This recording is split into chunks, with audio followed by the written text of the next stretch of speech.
20 billion. That's how many hot dogs Americans eat every year.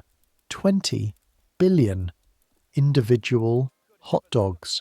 Stack them end to end and you'd reach the moon and back more than twice.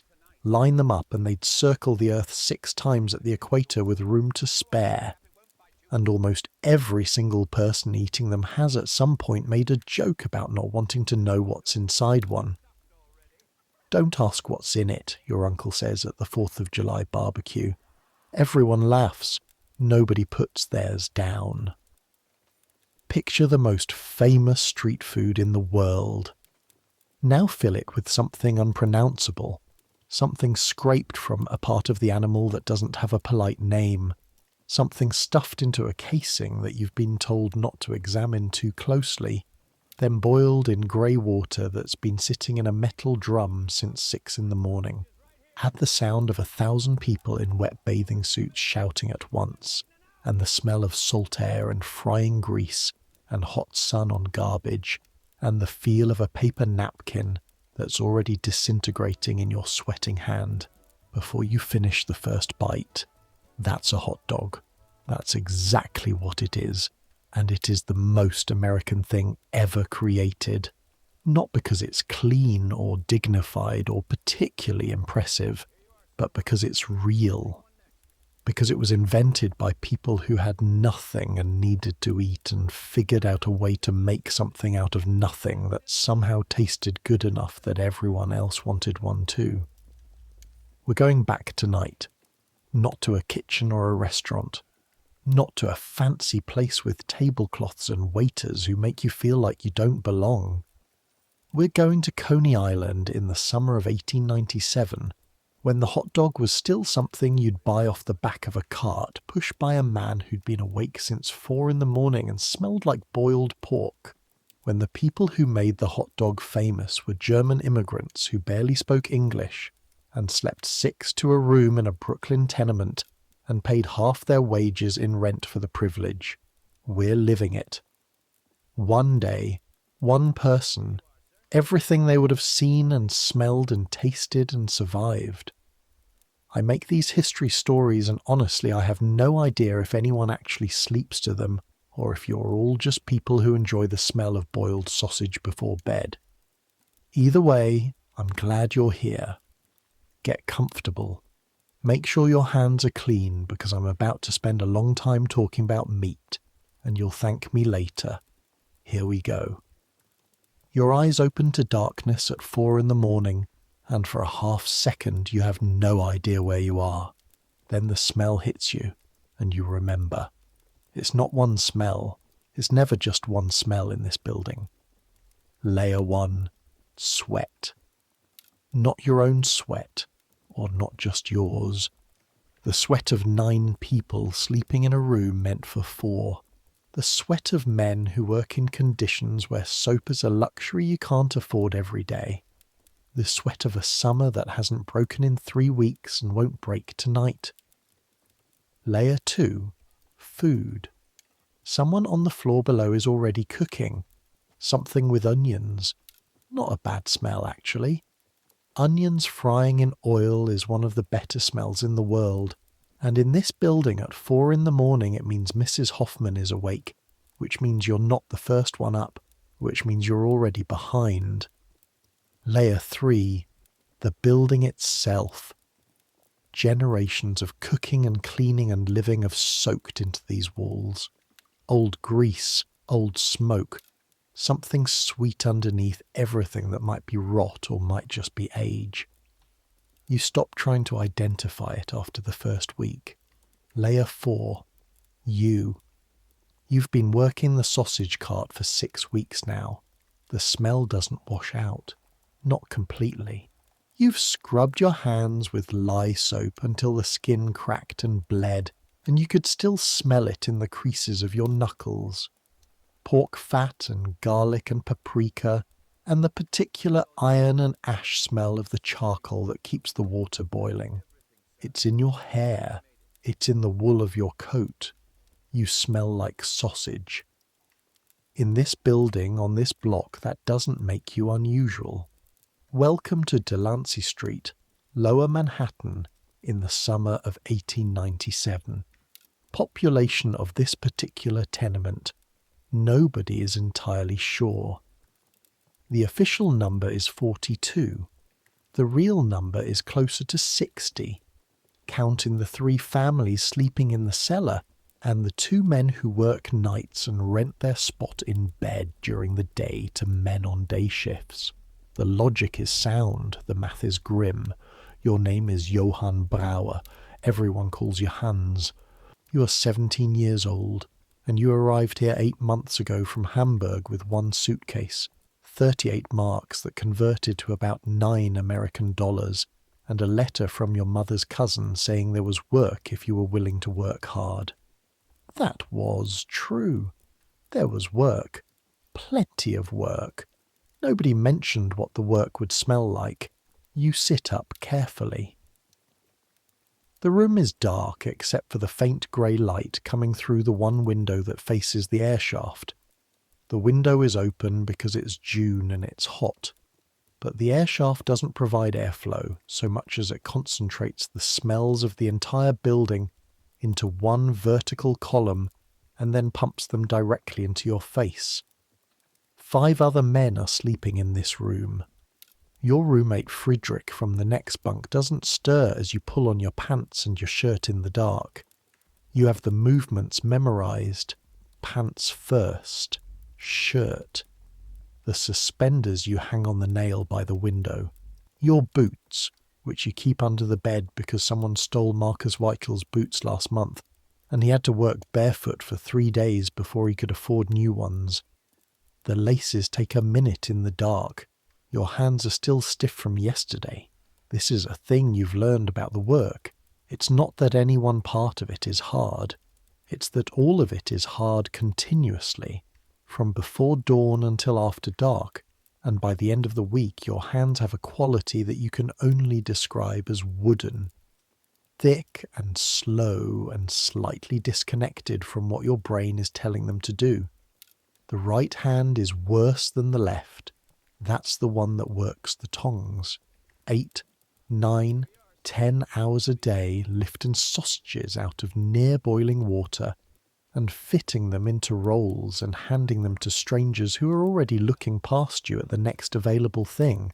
That hand knows one motion so well it can do it in its sleep, which is convenient because most mornings you're doing it while still half asleep. You tie the boots, stand up, step over the leg of someone who's sprawled across the floor and whose name you still haven't learned after 6 weeks, though you've learned his snore. Down the stairs, past Mrs. Hoffman's door, from behind which comes the good smell of onions, into the street. Delancey Street at 4:30 in the morning isn't empty. That's the first thing you had to understand about New York when you arrived in October and everything was still new enough to startle you. This city does not sleep. Not this part of it. Not the Lower East Side. The pushcart men are out already. You can hear wheels on cobblestone somewhere to the north. A horse snorts in the darkness. Someone is arguing in Yiddish at full volume in an upstairs window, and a woman's voice answers him in a tone that suggests she's been arguing with this particular man for many years and has long since run out of patience. The air is thick. The kind of thick that June in New York achieves when it hasn't rained in 2 weeks, and the river is low and the garbage carts haven't come through since Tuesday. The East River is 4 blocks away and you can smell it. Not a clean smell. The river in 1897 is the place where everything ends up that the city wants to get rid of. You walk quickly.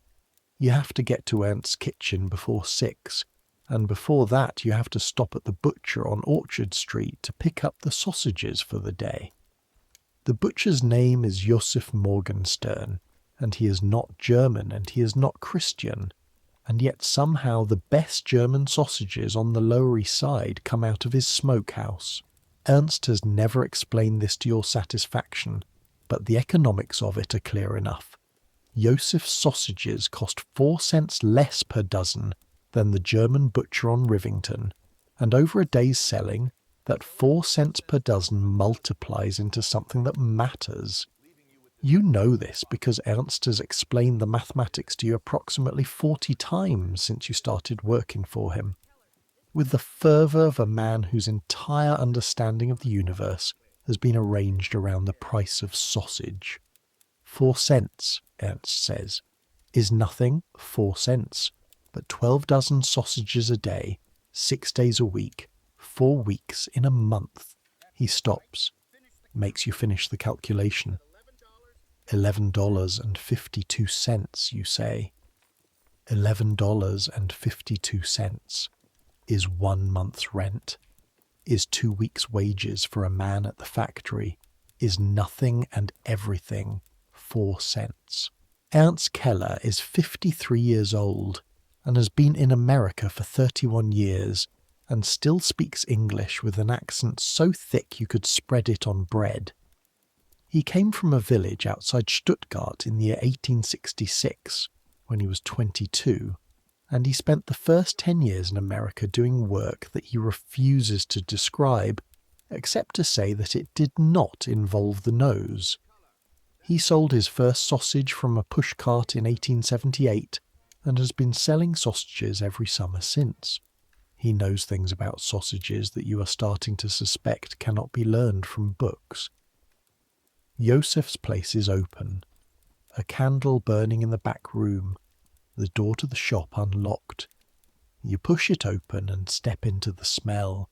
It hits you hard even now, even after weeks of working with sausage daily. Smoked pork, salt, something herbed underneath. There's marjoram in Josef's recipe, or something like it, and a black pepper that you can feel in the back of your throat before you've even touched anything. The smokehouse is behind the shop, a wooden structure that leaks thin grey threads of smoke into the alley at all hours. Josef is a small man with enormous hands and a moustache that seems to operate independently of the rest of his face. "Brower," he says, without looking up from the scale. "Good morning." "Is it?" He doesn't seem convinced. 48, like always. 48, and Ernst says to tell you the ones yesterday were a little dry. Josef's moustache moves. Dry. 40 years I make sausage. A 17-year-old boy tells me dry. I'm just... Tell Ernst if he doesn't like my sausages, Hoffman's on Hester Street has some very nice sausages made from whatever Hoffman feels like putting in them that day. He wraps the 4 dozen sausages in brown paper with practiced movements, ties the bundle with string. 11 cents. You pay him. The coins are warm from your pocket where you've been keeping them against your leg since you left the building. The sausage bundle is heavier than it looks. You tuck it under your arm and step back out into the morning.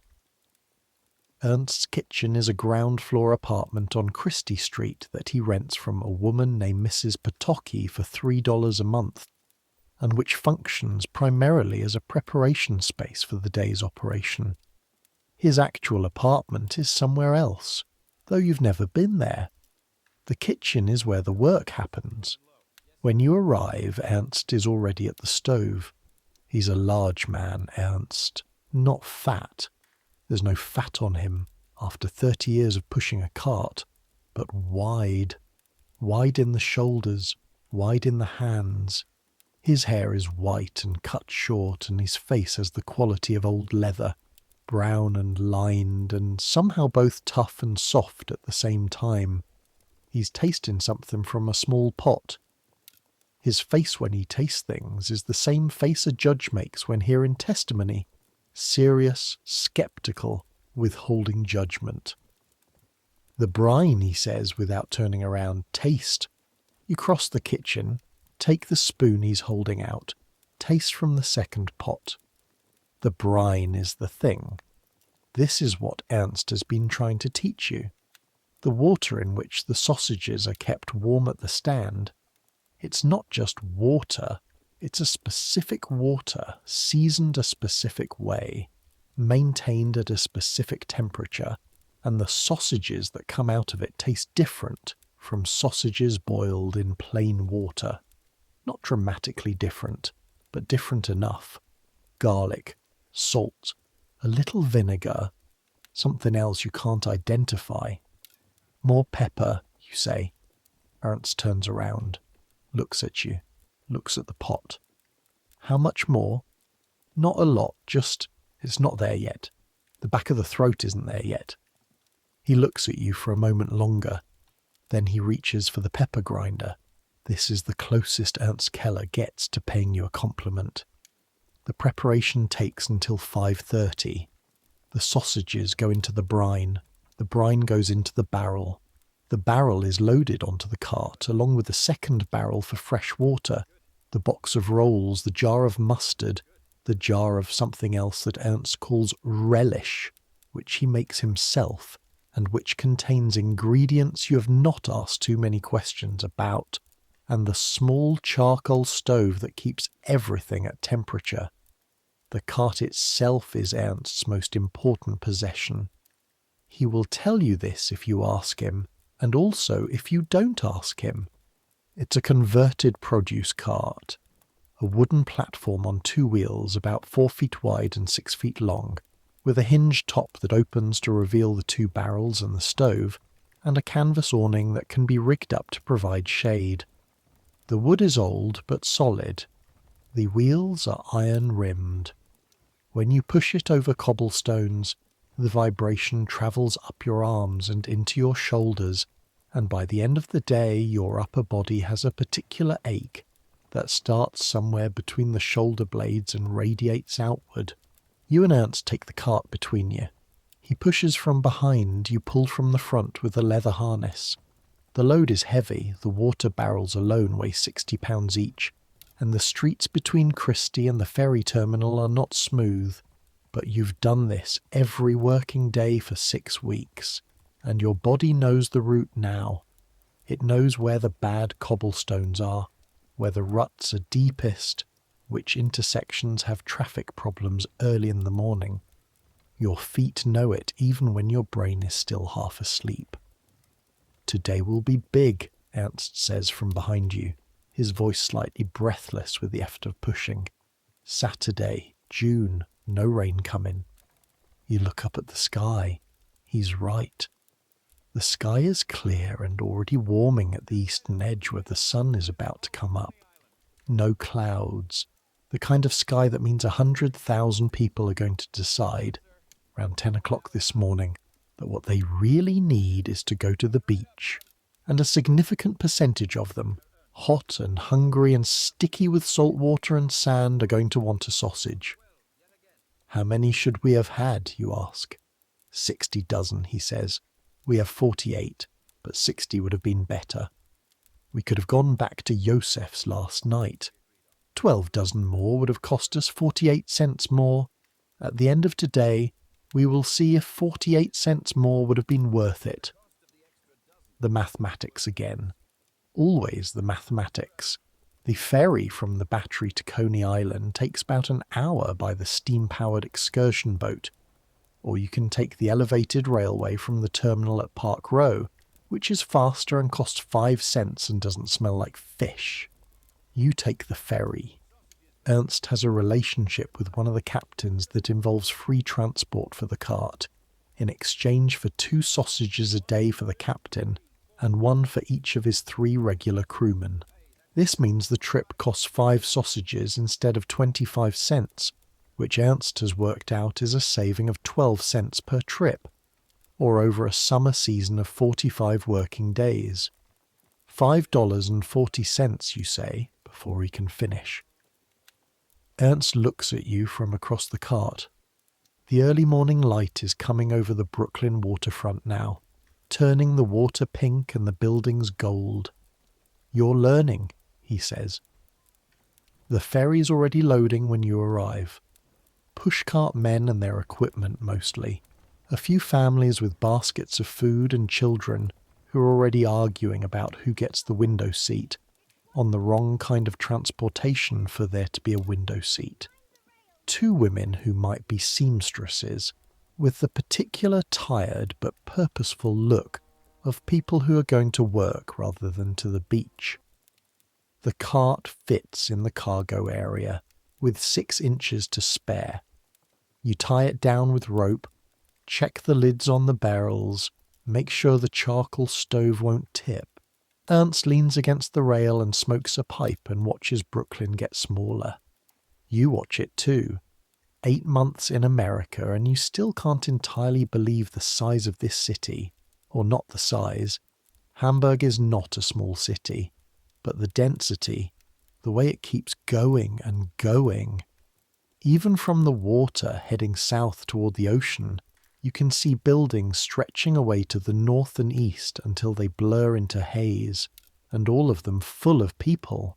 60 or 80 people in each building, like the one you sleep in. Hundreds of buildings per block. Dozens of blocks in every direction. 500,000 people in Brooklyn alone. More than 1 million in Manhattan.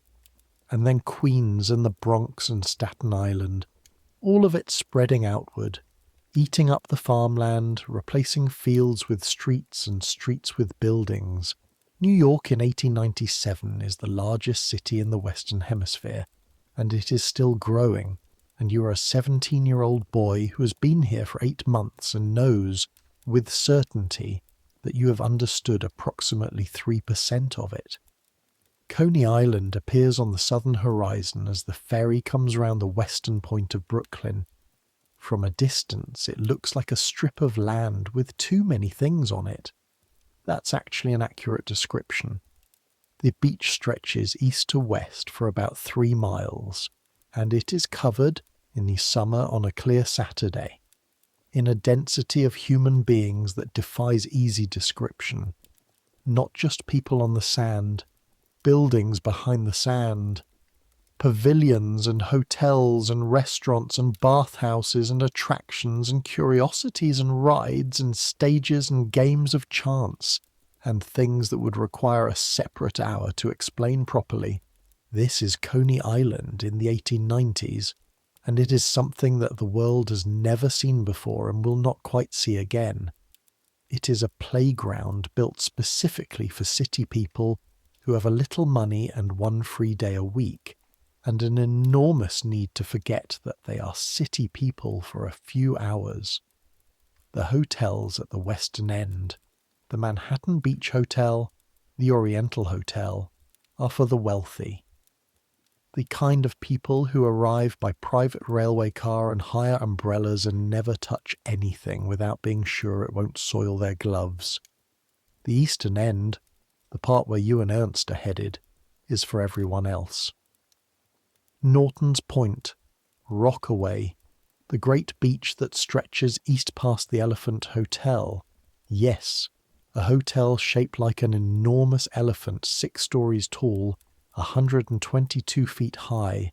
And no, you did not believe it either the first time you saw it. Toward Brighton Beach and the cheaper amusements, this is where the German vendors cluster.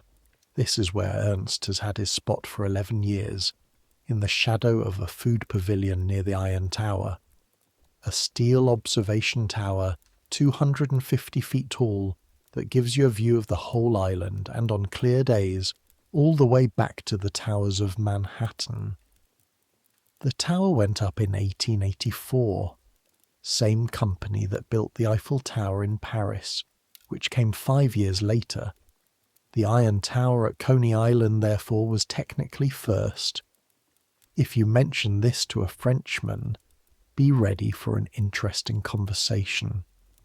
Same spot, you ask? Same spot, Ernst says. The beach in the early morning before the crowds arrive is almost peaceful. Almost. The gulls are already working the shoreline and they are serious about it. The waves coming grey, green and cold looking even in June. A few fishermen are out beyond the breakers. On the wet sand near the water, a small boy is arguing with a dog over what appears to be a fish head.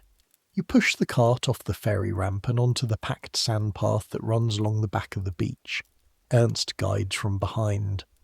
The sand compacts reasonably well in the main paths, but drift onto the loose stuff and the wheels sink, and then you're lifting instead of pushing, and the weight is a different animal entirely. You know this from experience. First week, first day, you drifted off the main path and spent 20 minutes extracting the cart from a sand drift, while Ernst watched with an expression of professional disapproval. You stay on the path now. The vendors are setting up around you. A man with a lemonade cart is already positioned near the pavilion entrance. Two women with baskets of fried clams are arguing about territory in a mix of Italian and English that neither of them seems to understand completely, but both seem to understand emotionally. A boy about your age with a tray of candy is walking the beach with the expression of someone who is already tired, and it's not yet 8 in the morning. Your spot is in a cleared area between the pavilion and the food stand. Ernst has used this spot for 11 summers and has arrangements with the pavilion owner, a man named Donahue, who Ernst pays $4 at the start of the season in exchange for use of the space and access to the pavilion's water pump. You fill one of the freshwater barrels from this pump every morning, which saves you the trouble of hauling water from somewhere else. You pump the water while Ernst gets the stove going. The pump handle is stiff from disuse. Nobody comes here at 6 in the morning normally, and it takes a full minute of working before the water starts to come. When it does, it comes rusty looking at first, then clears, and you fill the barrel and cap it and drag it back to the cart. The charcoal is already catching. Ernst is careful with the charcoal. Too much air and the stove runs too hot, which throws off the temperature of the brine. Too little, and you're working all day with a fire that won't hold. He tends the stove with the same focused attention that you've only otherwise seen people give to prayer. The brine barrel goes onto the stove rack. The fresh water barrel goes in position to the side. The mustard jar goes on the counter. The hinged wooden counter that folds down from the side of the cart. The rolls go in the box under the counter where they'll stay dry and reasonably cool. Ernst looks at the setup, makes one small adjustment to the position of the mustard jar. Good, he says.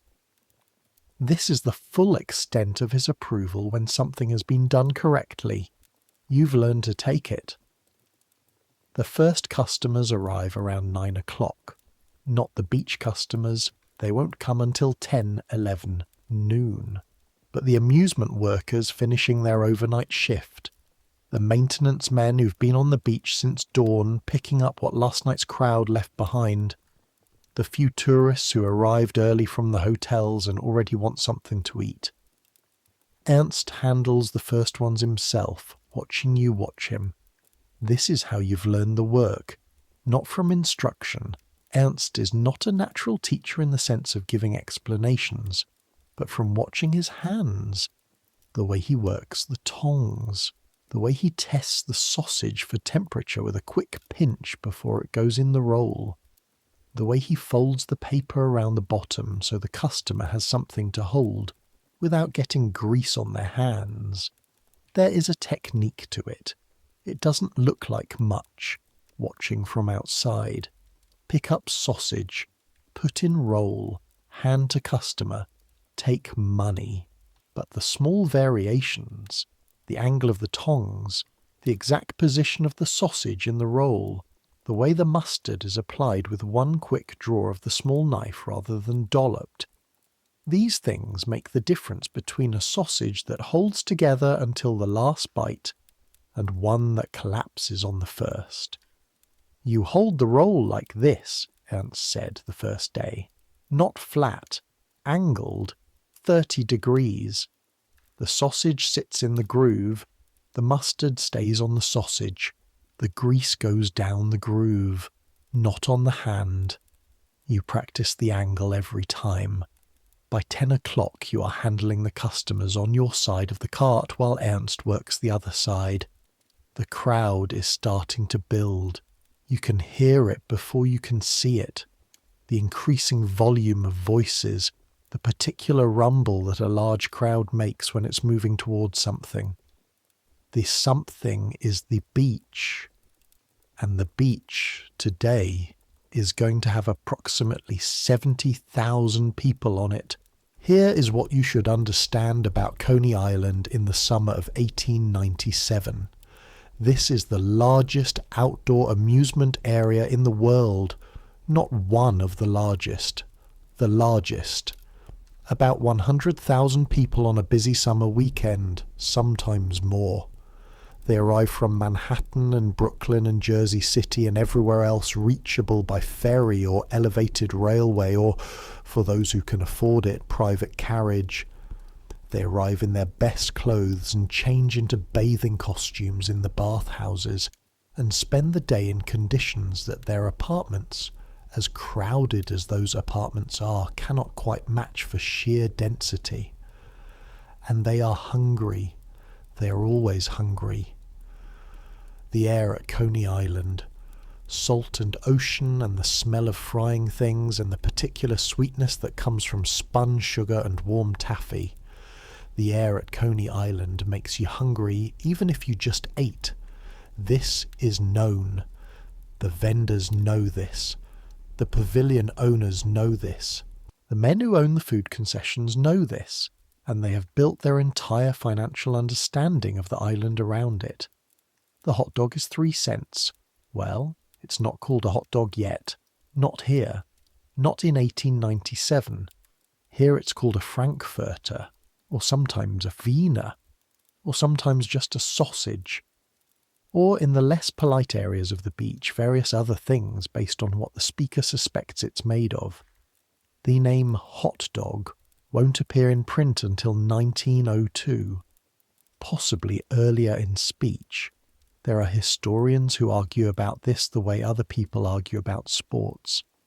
But in any case, the term that's going to become universal is not yet universal here. What you're selling is a Frankfurt sausage in a bread roll, and the bread roll is a relatively recent innovation that you've already started to take for granted, but which a generation ago wasn't part of the equation at all. The sausage, though, the sausage has history. Frankfurt, Germany. Not a convenient date, but the actual documented date, 1484. A butcher whose name nobody thought to record at the time created a curved smoked sausage that became known as a Frankfurter Würstchen, the Frankfurt sausage, made from finely ground pork, seasoned with pepper and salt and other spices, smoked, cured and sold in pairs. 5 years later, Vienna, Wien, produced its own version. The Wiener, slightly different in composition, slightly different in flavour, but the same basic concept. Ground meat, seasoned in a casing, cooked by boiling or grilling. For 400 years these were European foods, and good ones, sold by street vendors in German cities, carried on boats to the Americas by immigrants who brought their food traditions with them the way they brought their language and their religion, because these were the things that remained when everything else was stripped away. The German immigrants came to America throughout the 1800s. They came for the same reasons immigrants always come: revolution and poverty, and the particular suffering of people who have lost hope in the place where they were born. They came with their sausages and their recipes, and their cold knowledge of how to preserve meat through winter, and they found a country that was interested in eating. The first person to sell a frankfurter in a bun at Coney Island, as far as anyone can reconstruct it, was a man named Charles Feltman. You know this name because everyone in the sausage business knows this name. Feltman's is not a cart. Feltman's is not a stand.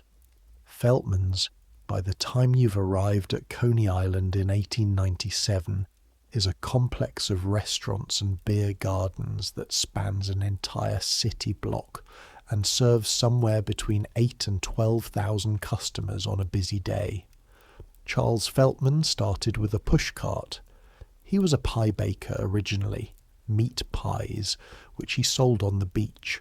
And the story goes, though Ernst tells it with the scepticism of a man who's heard many stories, that Feltman got tired of customers asking for warm food that they could carry while walking, and he started experimenting with the frankfurter as a handheld food, and solved the grease problem by putting the sausage in a finger roll, and that was that. This happened in 1867. 30 years later, Charles Feltman owns a restaurant empire and employs hundreds of people, and serves imported German beer in quantities that require their own shipping contracts, and the original pushcart is somewhere in the past. So far back it's almost mythology. Ernst regards Feltman the way a small river regards a dam, with wary respect and carefully managed resentment. He had a good idea, Ernst says when you ask about Feltman, and then he got big. When you get big, you forget how you got there. He taps the side of his cart. The old wood, the worn handle. We don't forget. The thing about Feltman's, if you walk past it, and you have walked past it on your first week unable to help yourself, is that it's enormous in a way that makes you feel the cartness of Ernst's cart in a new and slightly uncomfortable way. The main entrance has columns, actual stone columns. The interior is multiple rooms. There's a carousel outside. There's a roller coaster. There's a theatre. The beer garden seats 500 people, and the waiters wear uniforms that are cleaner than your best shirt. And the sausages. They sell the same sausage you sell, the same Frankfurt sausage in the same bread roll, but they charge 5 cents, because Feltman's is an experience, and experiences cost more than food. Ernst's 3-cent sausage is better. You believe this. You also suspect, uneasily, that it doesn't matter as much as you'd like it to, because better and 5 cents at a table under a roof with a beer are operating on different axes. But the crowd that can't afford Feltman's, and on this beach that's the majority, the crowd that wants the sausage without the experience, that crowd comes to you, or to Ernst, or to one of the 6 other vendors who position themselves in Feltman's shadow and collect the customers that Feltman doesn't want. This is the economy you work inside. By 11 o'clock the beach is filling, not filling in the polite sense, the way a theatre fills before a show, with people arranging themselves in seats and waiting. Filling in the sense of a container being overpacked, of surfaces being covered that you previously thought uncoverable. The beach sand from the waterline back to the pavilions, covered with bodies. The pavilion walkways, crowded in the way that makes forward movement a negotiation.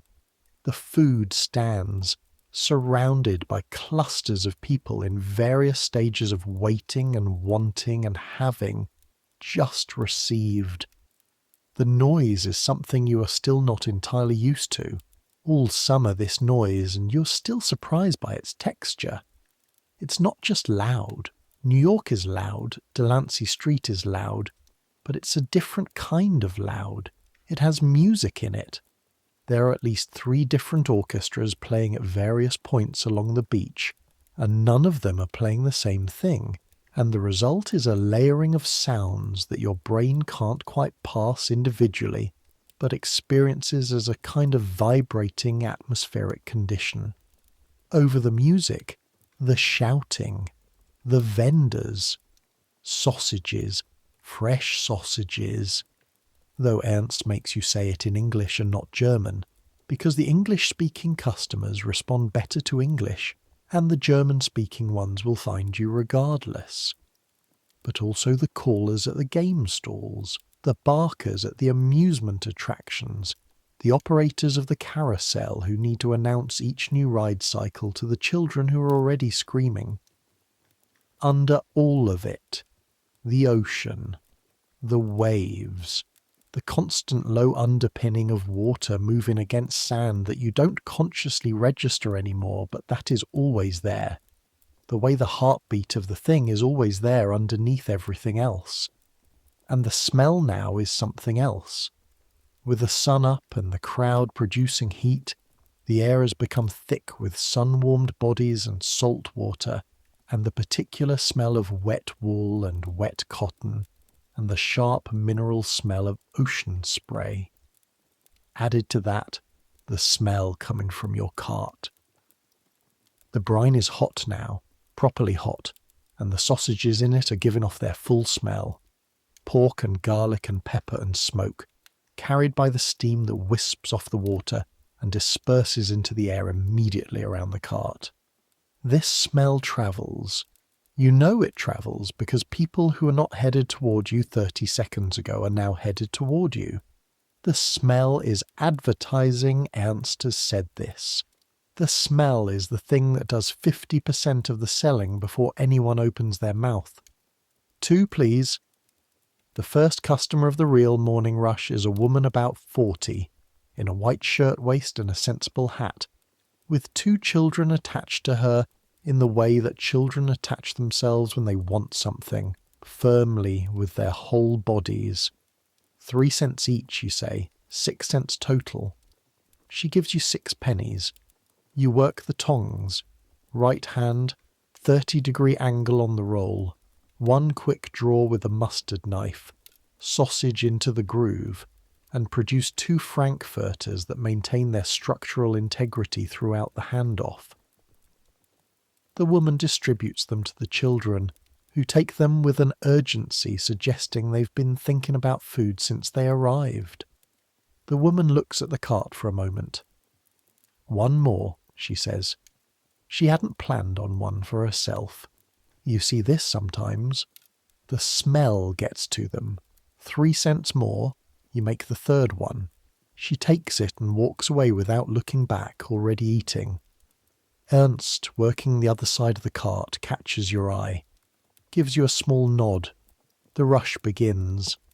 This is what a busy Saturday at Coney Island feels like from inside the sausage cart. It feels like a mechanical thing. Not in a bad way. Not like you've stopped being human. But in the sense that your body has learned a procedure and is running it with an efficiency that your conscious mind is largely uninvolved in. Hands take over. Eyes track the cue. Who's next? How many? Are they going to ask for mustard or both? Your right hand on the tongs. The tongs into the barrel, finding a sausage by touch and weight. You can feel the difference between a properly cooked one and one that needs more time, though this takes a few weeks to learn. Lift. The steam comes with it. Be careful. The steam is very hot, and in the early days of your work here you burned yourself 3 times before you developed the wrist movement that keeps the steam from hitting your hand directly. Roll with the left hand. Press open the groove. The roll is sliced but not all the way through, leaving a hinge that holds the shape. Drop the sausage in, mustard with the knife. The paper wrap, hand to customer. Next.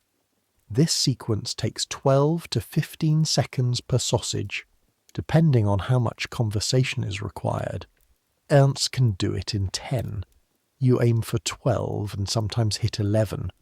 Over a rush period, over 3 hours, the difference between 12 seconds and 10 seconds is meaningful. You have done the arithmetic in idle moments. 12 seconds per sausage, 5 per minute, 300 per hour. At 3 cents each, $9 an hour in revenue before costs. Ernst does 10 seconds, 6 per minute, 360 per hour. At 3 cents, $10.80 an hour. An hour of Ernst's time is $1.80, more than an hour of yours. Across a full day, that's real money. This is why you keep working on the 10 seconds. Water, Ernst says, without looking up from his side. Not a request, an instruction. You reach back, fill the ladle from the fresh barrel, drink. The water is lukewarm and slightly metallic from the barrel, and it is the best thing you've tasted all day. Back to the tongs. Around noon, the line at your side of the cart is 8 people deep. You are sweating. The sun is directly overhead, and the cart's canvas awning provides shade for the product, but not really for you, and you're leaning over the hot brine barrel for hours at a time, and the heat from the charcoal stove radiates upward around your feet and legs. You drank water an hour ago from the freshwater barrel and haven't had time since. Your hands don't feel like yours anymore. They feel like tools, which is actually fine. Tools don't get tired the way hands do. Tools just keep working until they're damaged, and these hands are not yet damaged, just warm and slightly red from the steam. A man in a suit, businessman you'd guess, taking his family to the beach despite the suit, asks for 4 sausages, holds up 4 fingers in case the language is a problem. It isn't, but you nod anyway and produce 4 in just under a minute, which you are quietly proud of because 4 in a minute is good. He pays, takes the paper-wrapped bundle and walks away without looking back. 12 cents. 12 cents and 1 minute of work. 12 cents sounds like nothing. By 2 o'clock this afternoon you will have generated somewhere between $3 and $4 for Ernst through direct sales, and the margin on that after sausage cost and roll cost and mustard cost and charcoal cost, and the daily portion of the permit fee is somewhere around $1.50, which is Ernst's take. Your wages are 50 cents a day, 6 days a week. $3 a week. More than some factory workers make. Less than skilled tradesmen. It's a reasonable amount for a 17-year-old with no English and no trade credentials. You know this. You're not complaining. But you've started thinking about the math differently lately. Not Ernst's math, which is the math of how to run the cart profitably. Your math, which is the math of how long it takes to save enough money to do something other than work someone else's cart. Ernst's cart generates about $40 to $45 in a good summer week. After costs, sausage, rolls, condiments, charcoal, permit, ferry, the profit is maybe $25 to $30. You make $3 of that. Ernst makes $22 to $27. The cart costs, if you were buying one today, perhaps $15 to $20 for the equipment, plus the permit, plus the startup inventory. At $3 a week, it takes you calculate this during the dead moments, about 8 weeks to save $15, assuming you're very careful with your expenses, which would get you a cart, not Ernst's cart, but a cart of your own at some other location. 8 weeks, or 12, to do it comfortably. You've been working for Ernst for 6 weeks. You push the thought away. Now is not the time. Next, please. There's a boy at the edge of the crowd who's been there for half an hour. You've noticed him in the gaps between customers, 10 years old maybe, in clothes that are clean but old, the knees of his pants patched and repatched. No shoes. He's watching the cart with the specific focused attention of someone who is very hungry and trying to look like they're not. You know this look. You wore it yourself last winter, before you found work with Ernst. The look of managing want, of performing indifference to cover desire. During a gap between customers, a full 2 minutes, the longest you've had all morning, you take a sausage roll from the paper where they've been warming, wrap it, and call the boy over. He approaches carefully like he expects something bad to happen. Take it, you say. He looks at the sausage, looks at you, looks at Ernst, who is dealing with a customer on the other side and has his back turned. Doesn't cost anything, you say. Take it. Go. He takes it. disappears into the crowd with the quick efficiency of someone who has learned not to linger where good things happen. Ernst, finishing with his customer, turns and looks at where the boy was. "How many is that today?" he asks. You blink. "He was hungry." "I know he was hungry. How many?" "That was the second." Ernst makes a noise, not quite disapproval. Something more complex than disapproval. "Third time this week," he says. He goes back to his side of the cart. "Keep track." He says nothing else about it. You've not been able to determine if this means he objects or not. But he hasn't said stop. Coney Island in the afternoon reaches a specific kind of madness. The words chaos and crowd aren't quite right. Those imply disorder. What Coney Island achieves by 2 in the afternoon on a Saturday in summer isn't disorder. It's a different kind of order, with different rules, and once you understand the rules, it becomes navigable. The rules are, roughly, movement is constant. Nobody yields to nobody. The strongest current always wins, and you go where the flow takes you unless you have a reason not to. The current takes you toward the water if you're going to swim, away from the water if you've been in it and are cold and heading for food, toward whatever attraction you've decided to spend your money on, and away from it when you're done. From the cart you can see all of this. You have the particular view of the service worker, peripheral, not inside the flow but watching it from the edge, seeing the patterns that participants can't see because they're in it. 2 young men with the look of office workers, the slightly too pale skin, the careful hairstyle already destroyed by salt water, are arguing about which amusement to try next. One is gesturing toward the Iron Tower, the other toward something east, maybe the steeplechase. They resolve this by going toward the Iron Tower, which suggests that money or persuasion won the argument, but you couldn't say which. A family, father, mother, grandmother, 3 children spread across 7 years in age, is dealing with the grandmother situation. The grandmother is sitting in a folding chair that someone has positioned near the pavilion wall and is refusing to move. The father's body language is that of a man who knew this would happen and has made his peace with it. The mother is trying to be cheerful. The 3 children have already lost interest in the negotiation and are staring at your cart. The oldest child, a girl, maybe 12, comes over. "Papa says, can we have one each?" You look past her. The father is still negotiating with the grandmother. He hasn't said anything.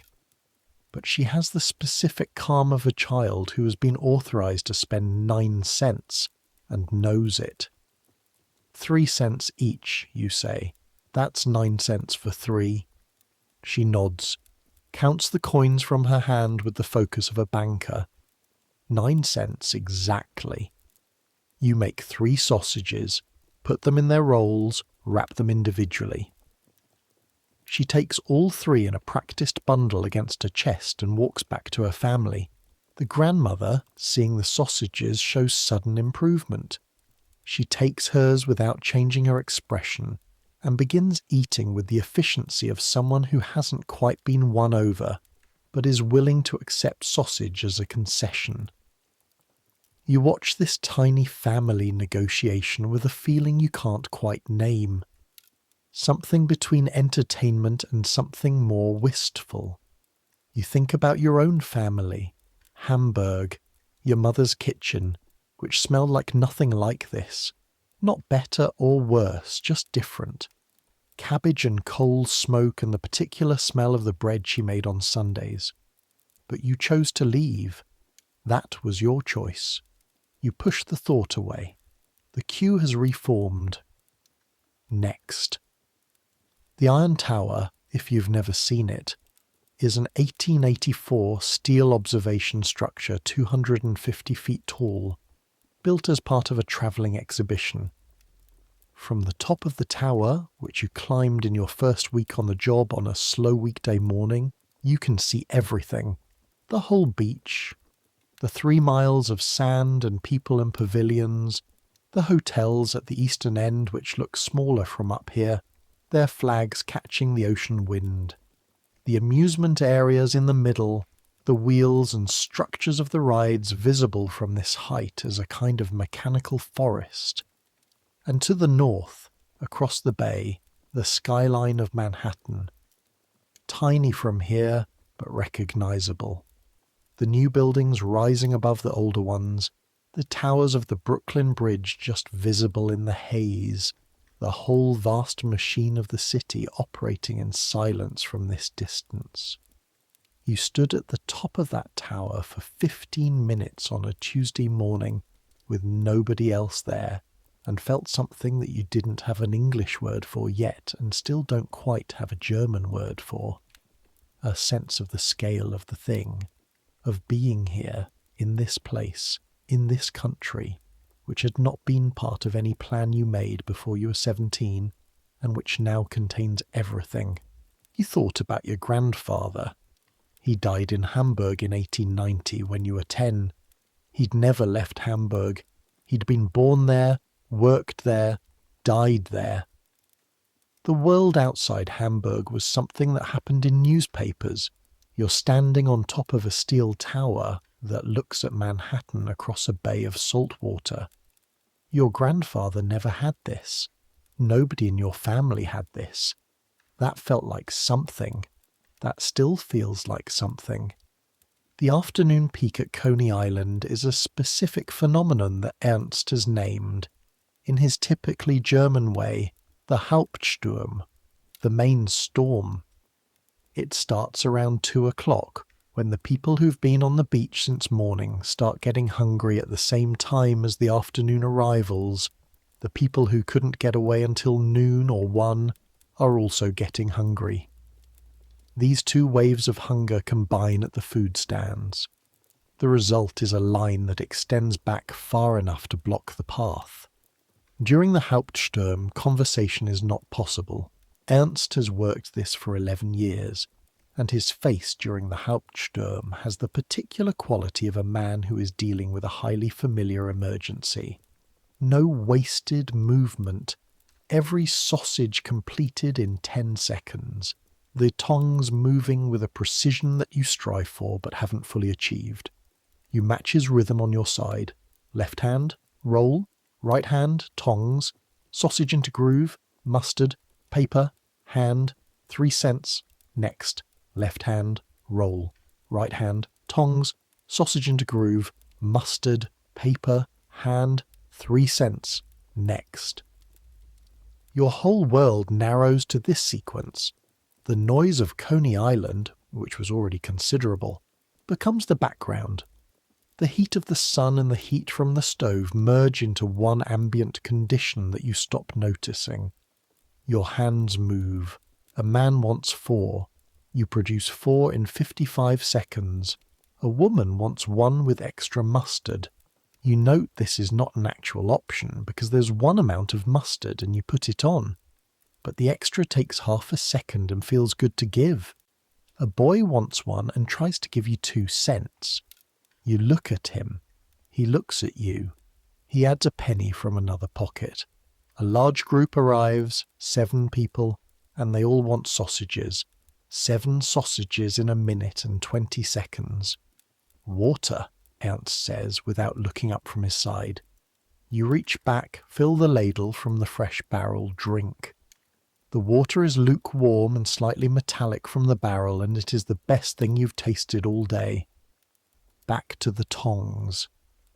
Around 4 o'clock the rush begins to ebb, not end. There will be customers until you pack up at 7, but the intensity drops. The Hauptsturm passes, leaving in its wake the particular aftermath of sustained effort. Your back aches, your right hand has a cramp that comes and goes, your feet inside your boots feel swollen. Ernst watches the lessening crowd with the expression of an experienced general surveying a retreating enemy. "Good day," he says. How many? He's been counting as he always does. The count involves a system of notches on a small stick that he keeps in his coat pocket. He checks it. 417 on my side. You. You count your stack. You've been keeping track differently, a mental tally that you reset at each new 100, but you're fairly certain. 380. 797. He says this with satisfaction, the way a craftsman says it when a job has come out well. 797 sausages in a day. At 3 cents each, that's $23.91 in revenue. The costs of the day, sausage, rolls, mustard, charcoal, the daily portion of permit and ferry, amount to roughly $12. That leaves about $11.90 in profit. You get 50 cents of that. Ernst keeps $11.40. You've understood for several weeks now that the arithmetic of working for someone else has a ceiling. Ernst, you say. He's restacking the empty rolls box. He looks up. When you started, your first cart, how did you manage it? He considers this for a moment. Borrowed, he says. From who? A man from my village also came to America. He lent me $15 at no interest, which was generous. I paid him back in 2 months. He pauses. Then he borrowed from me. That is how it works. He returns to the restacking. If you are asking for a loan, he says without looking up, ask me at the end of the summer. You hadn't quite been asking that, but now you are. The end of the summer, you say, when the season is done and I know if it was a good one. He ties the box closed. And if you've learned what you need to know. The storm that hits Coney Island in mid-July 1897 is not, by any meteorological standard, a significant storm. Later, you hear people who were elsewhere that day describe it as a bit of weather, or some afternoon thunder. These people were presumably inside, from the beach, from behind the sausage cart, from the specific perspective of a person who cannot leave because the cart cannot move quickly, and the barrels are full and everything is exposed. It feels significant. It starts the way summer storms always start on the coast. The sky to the west goes a particular colour of green-grey that you've learned to read as trouble. The wind shifts, the temperature drops maybe 15 degrees in 10 minutes, which should feel good after the heat but doesn't, because it's accompanied by the smell of rain and lightning, a specific electric smell like iron and something burning, very different from the general smells of the beach. Ernst watches the sky with the face of a man conducting a negotiation. We move, he says, now. The cart is not fast. Moving the cart is a 2-person operation under the best conditions, and the beach paths that are fine for one direction are not equally good for others. You are moving toward the pavilion, the only structure nearby that provides real shelter, and the distance is maybe 60 yards. It starts raining before you're halfway there, not gradually. In the way of summer coastal storms, it goes from not raining to fully raining in about 30 seconds. The temperature drops another 10 degrees. The wind, which had been gusty, becomes decisive. The brine barrel. This is the thing you're thinking about, pushing the cart with both hands against the wind and the rain, while Ernst pulls from the front with the harness. The brine barrel has to stay sealed or the water gets in, and the brine is ruined. And the brine is a day's work in the morning, and you can't start tomorrow without it. You get a hand on the barrel lid even while pushing. Hold it down against the vibration of the cart over the rough ground. The rain is blowing sideways now. Your clothes are soaked through in seconds. Your hair is in your eyes. The cart, which weighed maybe 250 pounds when fully loaded, seems to weigh 400 pounds in the wind because the wind catches the canvas awning like a sail, and you're pushing sideways against it. "Awning!" Ernst shouts. Over the noise of the storm, you reach up. The awning's attached with 4 hooks, 2 on your side, 2 on Ernst's. You get 1 hook free. The awning immediately tries to take off like a very poorly designed kite, and you grab it with both hands and fight it. This is about the point where the entertainment value of working at Coney Island decreases temporarily to 0. A man comes running from the pavilion, one of the workers from inside, a large Italian man whose name you've never learned, who occasionally helps the vendors in emergencies. He takes the awning from you, folding it against the wind with the easy competence of someone who has done this before. You go back to the cart. Between the 3 of you, the cart makes it to the pavilion entrance in another 45 seconds. The rain by this point is biblical. The beach, which 60 seconds ago had several thousand people on it, is now largely empty. The people have scattered with the speed that only sudden danger can produce, running for the pavilion, the food stands, the bathhouses, anywhere with a roof. The cart fits through the pavilion entrance with about 4 inches to spare.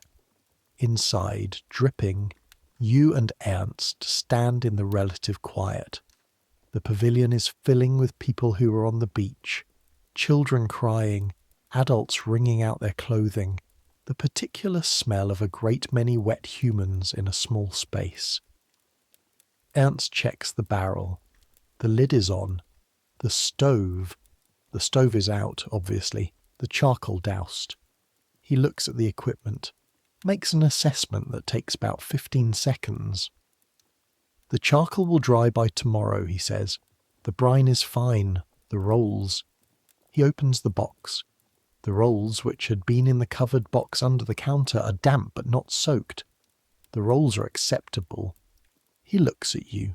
You're standing there completely soaked, holding one roll that you're not sure how you ended up holding, your hair in your face, a small rivulet of water running from your collar down the back of your neck. The awning?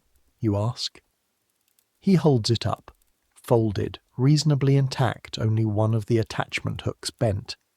Fixable, he says. Outside, through the pavilion entrance, you can see the rain coming in sheets across the beach. Lightning somewhere to the west. The iron tower visible through the rain, still there, still 250 feet tall. 2 gulls are standing on the wet sand about 10 feet from the pavilion entrance, with the specific body language of animals that have seen worse and are mildly annoyed, but not alarmed. You start laughing. You're not sure why. It comes from somewhere in your chest that has been holding everything tightly all day and has decided to release it in this form. Ernst looks at you. His expression is the one he wears when he is deciding whether to be disapproving. Then, unexpectedly, he also laughs. A short sound, like a cough, but a laugh. First storm, he says. Is it always like this? No, sometimes it's worse. The rain keeps coming. The pavilion fills up. Somewhere a child is crying and somewhere else 2 men are having an argument in a language you can't identify. Ernst produces from somewhere in his coat 2 small wrapped sausages that were not on the cart, saved from the morning apparently, and hands you one. Cold, a little damp. You eat it standing in the pavilion entrance, watching the storm over Coney Island, while the gulls outside maintain their position on the wet sand with total composure. The storm passes in an hour. The beach comes back to life with surprising speed. Not the full crowd. The late afternoon arrivals who fled won't come back, but the diehards return, and there's a specific kind of cheerfulness that arrives after a storm clears on a summer day. The air is washed. The temperature is tolerable. The sky goes from storm grey to the particular blue that only appears after rain. You relight the charcoal. The stove is dry enough, and within 45 minutes the brine is hot again. You sell another 60 sausages before closing time. Storm day, Ernst notes in his notebook. Later, much later, you understand what he's tracking. The pattern over 11 summers. Storms reduce the day's total, but the selling period after the storm sometimes makes up part of the deficit. The average storm impact on a day's revenue is minus 40 to 60%. But if the storm passes quickly and the afternoon crowd comes back, minus 20 or 25%. The mathematics of weather, another variable in the calculation. The summer of 1897 ends in September, when the beach crowds thin to nothing and the ferry schedules contract and the pavilion starts shutting down for the season. The last day at Coney Island is a Saturday. Warm enough still, but with the quality of warmth that knows it won't last. The sand thinner of people, the vendors fewer. You sell 112 sausages, a slow day. On the ferry back, Ernst counts his stick. A good summer, he says, better than last year. How much better? He looks at his notebook. You have learned that Ernst tracks everything in this notebook and can reconstruct the economics of any day in the past decade from its pages. 16% better revenue than 1896. After expenses, perhaps 12% better profit. What changed? You, he says. He says it matter-of-factly, not warmly, the way he says everything. You are efficient. You don't lose product. You don't give away too much. He pauses. Not too much. This is a reference to the sausages for hungry children. You've given away 11 over the course of the summer. 11 sausages, you say. 33 cents. Against 16% better revenue. He looks at you. Something moves in his face that might be amusement. Yes, he says, against that. The ferry reaches the battery. The unloading is routine now, automated by familiarity. The cart rolls off the ramp and you and Ernst navigate the evening streets back to Christie Street in the gold light of a September sunset. About the loan, you say. End of summer, Ernst says. I said end of summer. This is the last day. He stops, looks at you. $2, he says. From me, no interest. You've saved the rest already, I assume. $14.30. $16.30 total. That's enough for a cart and equipment if you're careful. I've been careful. He nods, starts walking again. Next spring, he says. You come back. Not for me. For yourself. But you come back. This beach. Your spot will be 50 yards from mine, and you will not use my recipe for the brine. I'll make my own. Better. And one more thing. He stops again. Turns to face you. The sun is behind him, so his face is in shadow, but you've learned to read his expressions anyway. You know what the Americans call the sausage now, he says. Hot dog, you say. The newspapers had been saying it. Not everyone, not everywhere, but the word had started appearing. Hot dog. A joke name, a slang name, the name of something slightly disreputable and wonderful. Hot dog, Ernst says. He seems to test the phrase. His face does something complicated. They make a joke and the joke becomes the name. That is America. Is that good or bad? He considers this for a moment. A frankfurter, he says, is a beautiful thing, a precise thing, a thing with 400 years of craft behind it. He starts walking again, and a hot dog is what everyone wants. He doesn't say which is better. Maybe he doesn't know. Maybe that ambiguity is the whole answer. You winter in Brooklyn. The off-season is different from the summer in every way. Slower, colder, quieter, and filled with a particular anxiety of money being spent without money coming in. Your savings, the $14.30 plus the 2 from Ernst, have to last until spring and also pay for the cart equipment, and the math is tight. You work through the winter. The German delicatessen on Grand Street hires you 3 days a week to work in the back. The work is cold prep, slicing meats, filling cases, cleaning equipment, and the smell is of course familiar. You're working with sausage again, but different sausage. Cured things, smoked things, things that have been worked over by time and salt rather than the quick heat of the boiling brine. The owner, a meticulous man named Gruber who speaks 4 languages and has opinions about each of them, occasionally answers questions about sausage making that you didn't know you had. The Frankfurt sausage, Gruber says one afternoon, while you're filling a display case with sliced Westphalian ham, is not from Frankfurt. You look up. Where is it from? A butcher whose name nobody knows, in a city called Frankfurt, in the year 1484. This is what the documentation says, but the technique, the fine grind, the smoking, the specific spice blend, this was known before Frankfurt. Frankfurt just made it famous. And the Wiener? Vienna. 5 years later, similar technique, different spicing. He considers. They're essentially the same thing, arguing about who got there first. Like countries. He looks at you, something in his eyes. Exactly like countries, he says. And like countries, both are right in some ways and wrong in some ways, and neither is as different from the other as they'd like to believe. The winter in Brooklyn teaches you about the neighborhood, the way summer at Coney Island teaches you about the crowd. The Lower East Side in winter is intimate in ways that summer doesn't allow.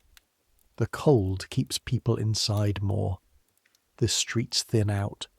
The pushcart men who rule the sidewalks in summer are fewer. The ones who remain bundled against cold they pretend not to feel. The tenement closes in on itself. You know your neighbours now. Not well. Privacy in the tenement is maintained by mutual agreement to not look too closely at each other's lives, but you know their sounds, their schedules, their food. Mrs. Hoffman's cabbage and potatoes become a Tuesday night certainty in a world with few certainties. Friedrich comes home from the factory every night at exactly 6:15, regardless of what the factory schedule is supposed to be, and hangs his coat on the same nail, and sits in the same chair, and eats his supper in the same manner. This routine is clearly load-bearing. It holds him together. The man on the floor below, whose name you still haven't learned, is not, it turns out, employed. He lives on some combination of money from family elsewhere and sporadic work that he finds through connections in the German community. He is quiet in the way of people whose circumstances require them to make themselves small. You bring him a sausage from the deli sometimes. He accepts it without making anything of it, which is exactly the right response. Spring arrives, March, then April. The temperature rising in degrees so small you might not notice them individually, but adding up until one morning in late April you step outside and the air has a different quality. Softer. Something in it that's not winter anymore. The vendors are coming back. You see the first push carts of the season on Orchard Street, and the sight of them does something to your chest. Not nostalgia. It's only been a winter. But recognition. Yes. The rhythm is starting again. Your cart has been assembled and stored in the back of Gruber's deli over the winter, on the understanding that you'd help with the spring cleaning in return. You've paid for the cart equipment. $2 for the barrel hardware, $3 for the stove, $4 for the cart frame itself, the rest on various necessities. and the whole thing is small but solid and your own. Smaller than Ernst's. The barrel holds about half what Ernst's holds, which means your theoretical maximum sales per day are also about half what Ernst's can achieve. But your costs are proportionally lower, and you are one person, not two, so the labour equation is different. You've worked out, over winter, what you need to make the business work. 35 sausages an hour to break even, 50 an hour to generate a meaningful profit, 70 an hour in peak periods to have a genuinely good day. 35 an hour is doable at any beach location with reasonable traffic. 50 requires the right spot. You know which spot you want. Ernst is already at Coney Island when you arrive for the first time that spring, mid-May, a Saturday with the cautious weather of a season not quite started. His cart is in its usual spot. He looks exactly as he did in September, as if the winter was a pause in an ongoing conversation. He looks at your cart, takes in the size, the construction, the equipment. His face does the judging thing. Not bad, he says, which from Ernst is exceptional praise. Your spot is 50 yards south of his, between the pavilion and a stretch of food stands that includes a clam operation, and a cotton candy man, and a woman selling fruit from a basket. You set up. The morning preparation, the brine, the stove, the awning, is familiar in a new way now. These are your hands on your equipment doing your work. The first customer arrives at 9:30. A man about 30 in a good hat walking with his wife. "Good morning," you say. "Frankfurter, 3 cents. The man looks at the cart, at the brine barrel from which the steam is beginning to rise with a good smell. "2, he says. "You work the tongs, 30-degree angle on the roll, sausage in the groove, mustard with 1 draw of the knife, paper wrap, 2 sausages in 22 seconds. The man pays, takes both sausages, gives one to his wife without ceremony. They walk on, you watch them go, 6 cents. 1 interaction complete. 1 small piece of a day that will contain hundreds more. You turn back to the brine. The day begins. By July of 1898, you're making more in a week than Ernst pays you in a month. This is partly because the spot is good. You've positioned yourself just close enough to the main pedestrian flow that people pass you naturally, and just far enough from Feltman's that you're not competing for the same customer at the same second, and partly because you've refined Ernst's formula in small ways that aggregate into something meaningfully better. The brine is different from Ernst's. You worked on it over winter, cooking batches in Mrs. Hoffman's kitchen on Sunday mornings until she asked you to stop, then continuing with variations you wrote down in a small notebook that you carry in your coat pocket. The garlic to salt ratio is slightly different. You've added caraway seed, which you found in Gruber's deli, and which does something to the smell of the steam that you can't fully articulate, but which people's noses apparently understand, because they turn toward the cart more often and more reliably than they turned toward Ernst's. You've also realized that a small cloth sign hung from the awning, hand-lettered in English and German, does something to your throughput. The sign says, "Fresh Frankfurter, 3 cents, simple," but it clarifies the transaction before the customer even opens their mouth, which saves maybe 3 seconds per interaction, and over a day adds up to noticeable time. Ernst, when he first saw the sign, said nothing. 2 weeks later, he had a sign on his own cart. This is also the year you meet Greta. Greta Schreiber is 19 years old from Hanover and works at the Brighton Beach Hotel doing laundry 3 days a week and helping her aunt at a refreshment stand the other 3. She has hair the colour of rust and opinions about everything, and 0 patience for people who don't say what they mean. You meet her at a Sunday afternoon at the German social club in Brooklyn that the Lutheran Church organises.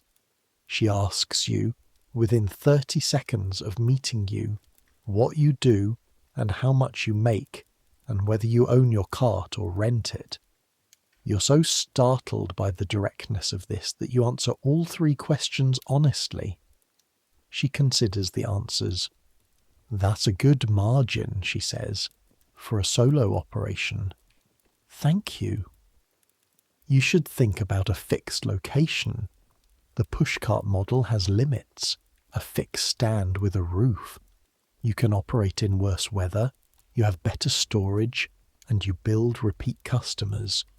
You have in fact been thinking about exactly this, but you weren't expecting someone else to have thought about it at Sunday Social.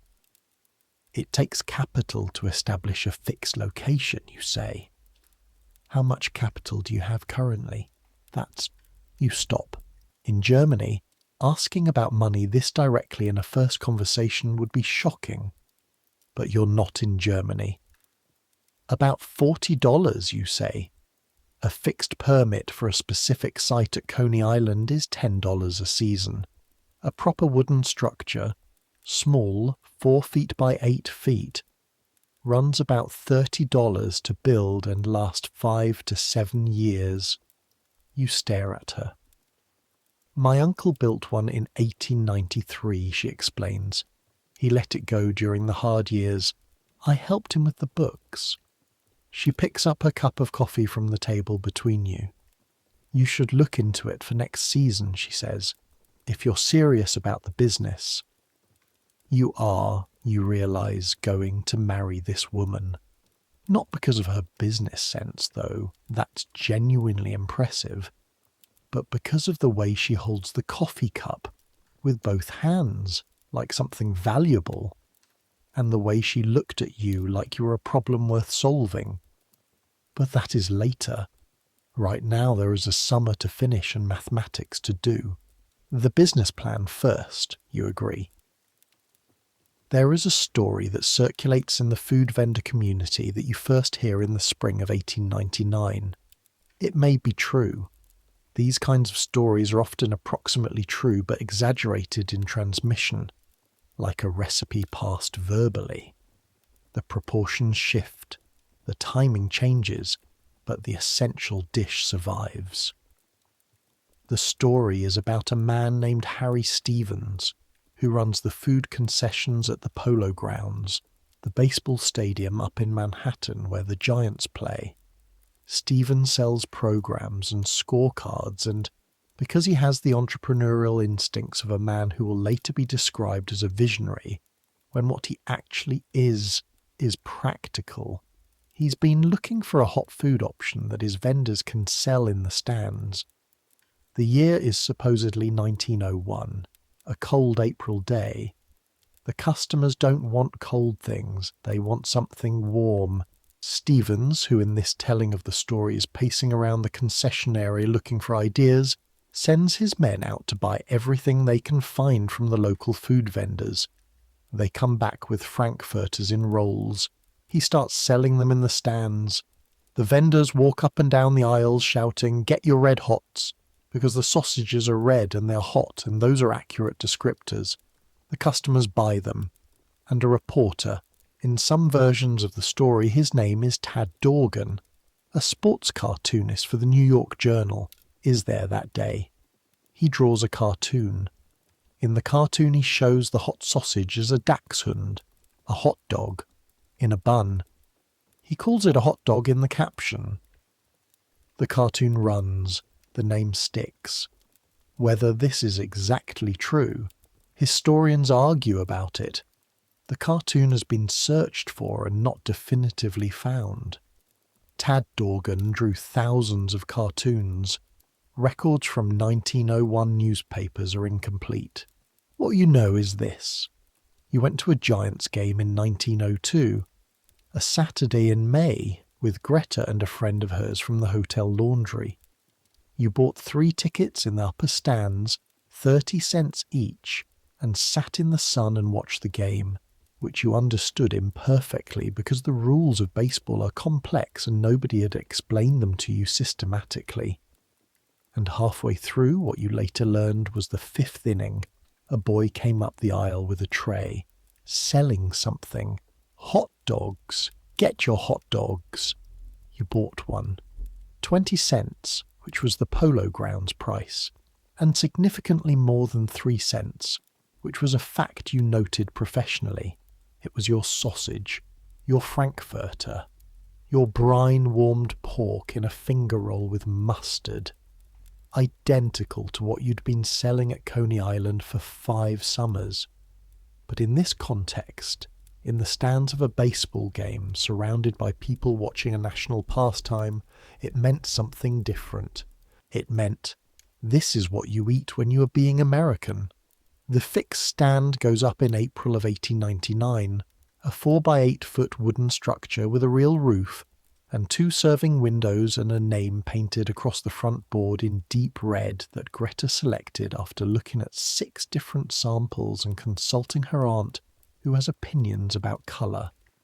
The name, Browers. Simple. Your name, yours. Ernst comes to see it on the first Saturday of the season. He walks around it twice, checks the joints on the frame, tests the window shutters, examines the equipment through the serving window. The roof is good, he says. Tin, you say. Sheds water and provides shade. The windows face which direction? East-southeast, morning light, and the shade falls in the right direction in the afternoon. He nods. He looks at the sign. Browers, he says. Yes. Not Browers frankfurters or Browers sausages. Just Browers. People will know what it is. He looks at you for a moment. The same look from 3 years ago on the ferry, when you told him to add pepper to the brine. Yes, he says. They will. He walks back to his cart 50 yards north. The first customer comes at 9:20. You make 2 sausages in 22 seconds. They walk away eating and don't look back. You turn back to the brine. The day begins, again, as it always does. Over the next years, the world changes in ways both large and small. The large changes. New York City consolidates in 1898, absorbing Brooklyn and the other boroughs, so that where you lived in Brooklyn is now technically part of the same city as where you sold sausages in Manhattan. The Spanish-American War, which seems to be about Cuba and the Philippines and something called Manifest Destiny, and which ends before you've fully understood why it started. The assassination of President McKinley in 1901. The small changes are smaller, but more continuous. The subway is being built under Manhattan.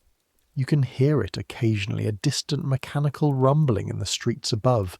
Electric lights replacing gas in more and more places, the price of rolls going up which matters, and more vendors on the beach. This is the small change you feel most directly. The market you operate in is getting more competitive. The customers who want a frankfurter have more options than they had in 1897. The price is still 3 cents. It has been 3 cents everywhere on the beach for longer than you've been there, and seems to be 3 cents by some kind of mutual agreement that nobody has explicitly made. But the competition for those 3 cents is more active. You've maintained Browers by 3 factors. The brine recipe, which has evolved and which you've never written down and won't share. The location, which is good, and which you've protected by maintaining your permit payments and your relationships with the pavilion management. And Greta, who manages the actual accounting with an attention to detail that makes your notebook calculations look like approximate guesses. Greta keeps 2 books. One is the public-facing book. The other is the real book, which records what actually happens. These are not dramatically different because you're not trying to cheat anyone. but they serve different purposes and are organised differently, and only Greta fully understands the relationship between them. Her aunt's investment has been repaid, and then some. The aunt comes to the stand sometimes and sits in a folding chair near the serving window and watches the customers with the proprietary satisfaction of a person who made a good decision. The World's Fair comes to St. Louis in 1904, and while you don't go, you're not in the business of travelling to St. Louis when you have a stand to run at Coney Island. You hear about it in ways that matter. The Louisiana Purchase Exposition. 50 million visitors, they say, over the course of the summer. There are a lot of people, and they are eating things. The things they're eating will later be described as invented at the World's Fair, which is always slightly wrong. Most foods don't get invented, they evolve. But what the fair does do is take things that existed and put them in front of so many people that they become national. The ice cream cone, which probably existed before, but which became famous at the fair. The hot dog, which definitely existed before. You personally have been selling one version of it since 1897, but which, at the fair, in front of 50 million visitors from across the country, becomes the food that everyone has seen, the food that everyone recognizes when they see it elsewhere. After the fair, vendors in places that had never heard of a frankfurter in a roll start selling hot dogs. The name is now the name. The thing is now the thing. This is good for the hot dog business generally. A rising tide.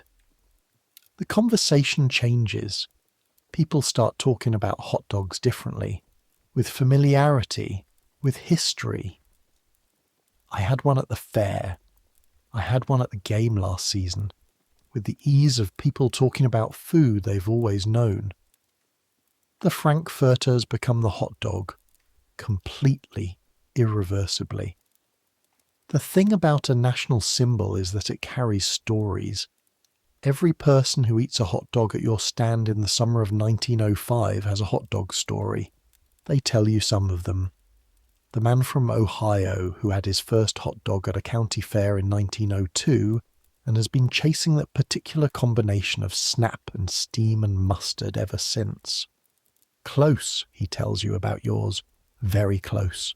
The woman from the West Village who buys two every Saturday without fail has been doing so for 4 years, and who once told you that she started coming to Coney Island specifically because she got tired of being a woman eating alone in restaurants where the waiters made her feel like she was doing something wrong. On the beach, standing up, holding a hot dog in a paper wrapper, nobody looks at you twice. Nobody makes you feel like you're in the wrong place. You're just a person eating. Hot dogs democratize things, she said once. You can be whoever you are and eat a hot dog. The German family who come from Bay Ridge once every summer, the parents speaking German to each other and English to the children speaking only English, and the hot dog being one of the few things on which 3 generations can fully agree. The grandfather always asks in German whether these are proper sausages. You answer in German that they are. He nods with the satisfaction of a man who's preserved something important. They are proper sausages. They are also hot dogs. Both things are true. Ernst retires from the beach in 1910. He is 66 years old and has been selling sausages at Coney Island for 32 summers. His hands, which were remarkable instruments of precision when you first watched them at work in 1897, have developed an arthritis that has slowed them. The last day of his last season, he comes by your stand in the afternoon after he's closed up his own cart. He looks at Brouwer's. The structure, which has been rebuilt once and repaired several times, has acquired the particular solidity of a thing that has been in one place long enough to belong there. 14 years, he says, since I started with you. Yes, You've done well. From Ernst, this is extraordinary. You treat it accordingly. You taught me what I needed, you say. He waves this off. He doesn't accept gratitude any more comfortably than he offers it. The brine, he says. Your recipe, not mine. Based on yours. Based on mine, yes, but not mine. He looks at the serving window where a customer is just finishing with Greta. The pepper at the back of the throat. That was yours. You remember that morning? The first morning in the kitchen on Christie Street. The taste from the spoon. More pepper, you'd said. He'd ground more in without a word. And that small thing, that one morning's palate, is still in the recipe 13 years later. What will you do, you ask? Go to Stuttgart, he says. My brother is there. I have nephews I haven't met. That's a long journey. I came here in a ship that took 17 days. Going back will be faster. They've improved the ships. He looks toward the ocean, which is behind the pavilion and the beach and the people and the noise. Not visible from here, but certainly audible. I'll miss the ocean. He says it with the same tone he used to describe the sausage as beautiful and precise. Straightforward, matter-of-fact, not inviting response. You shake hands. His hand is large and rough and warm. Thank you, you say. He nods. Walks away toward the ferry landing, past the cotton candy stand and the fried clam operation, and the iron tower that still stands 250 feet tall at the western end of the island, its 4 legs planted in the sand for 40 years now. You watch him go until he disappears into the crowd.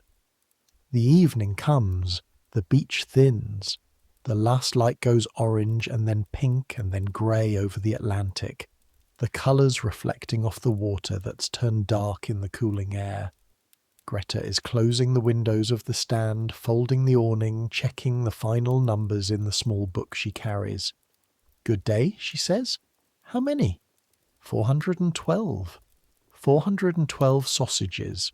At 3 cents each, that's $12.36 in revenue. After costs, roughly $6 in profit, $6 in a day, for a stand that cost $30 to build and which you've now had for 11 seasons. The investment has paid for itself many times over. Good, you say. August will be better, Greta says. July was below average. The weather was inconsistent. July is always inconsistent. Not always. In 1903 and 1905, July was the best month. You look at her. She has both the 1903 and 1905 July numbers in her head. I don't know why I married someone who memorizes revenue data, you say. You married someone who memorizes revenue data because without me, you would have forgotten that you owe the pavilion their quarterly payment next Thursday and overpaid the roll supplier by 4 cents a dozen for 6 weeks in 1904. All of this is true. Thursday, you say. I'll take care of it. I'll remind you Wednesday. She caps the book, puts it in her bag, and begins the business of preparing the stand for tomorrow. The routine of a person who has done this many times and knows where every step goes. The evening is warm. The beach is almost quiet now. A few stragglers, a couple walking along the water's edge, some children still running in the shallow waves while their parents call to them from the sand. The gulls are still working the waterline. They always are. What you understand now, after more than a decade of standing behind this counter, is that the food is a carrier, not for the sausage, or not just for the sausage, for something else, for the kind of ordinary shared experience that doesn't require anything of you except to be hungry and to have 3 cents, and to take a thing being offered and eat it and go on with your day. People eat hot dogs at baseball games because you can eat them without putting down your attention. People eat them at the beach because your hands are already greasy from the ocean and nothing makes it worse. People eat them at celebrations and gatherings because the price is accessible to everyone, and nobody has to sit down, and nobody has to be dressed up, and nobody has to perform being there. You've watched 20,000 people do this, over 16 summers. The woman in the expensive dress eating a hot dog over the trash can by the pavilion, because she doesn't want to ruin the dress with the drip, and also because the dress can wait and the hot dog cannot.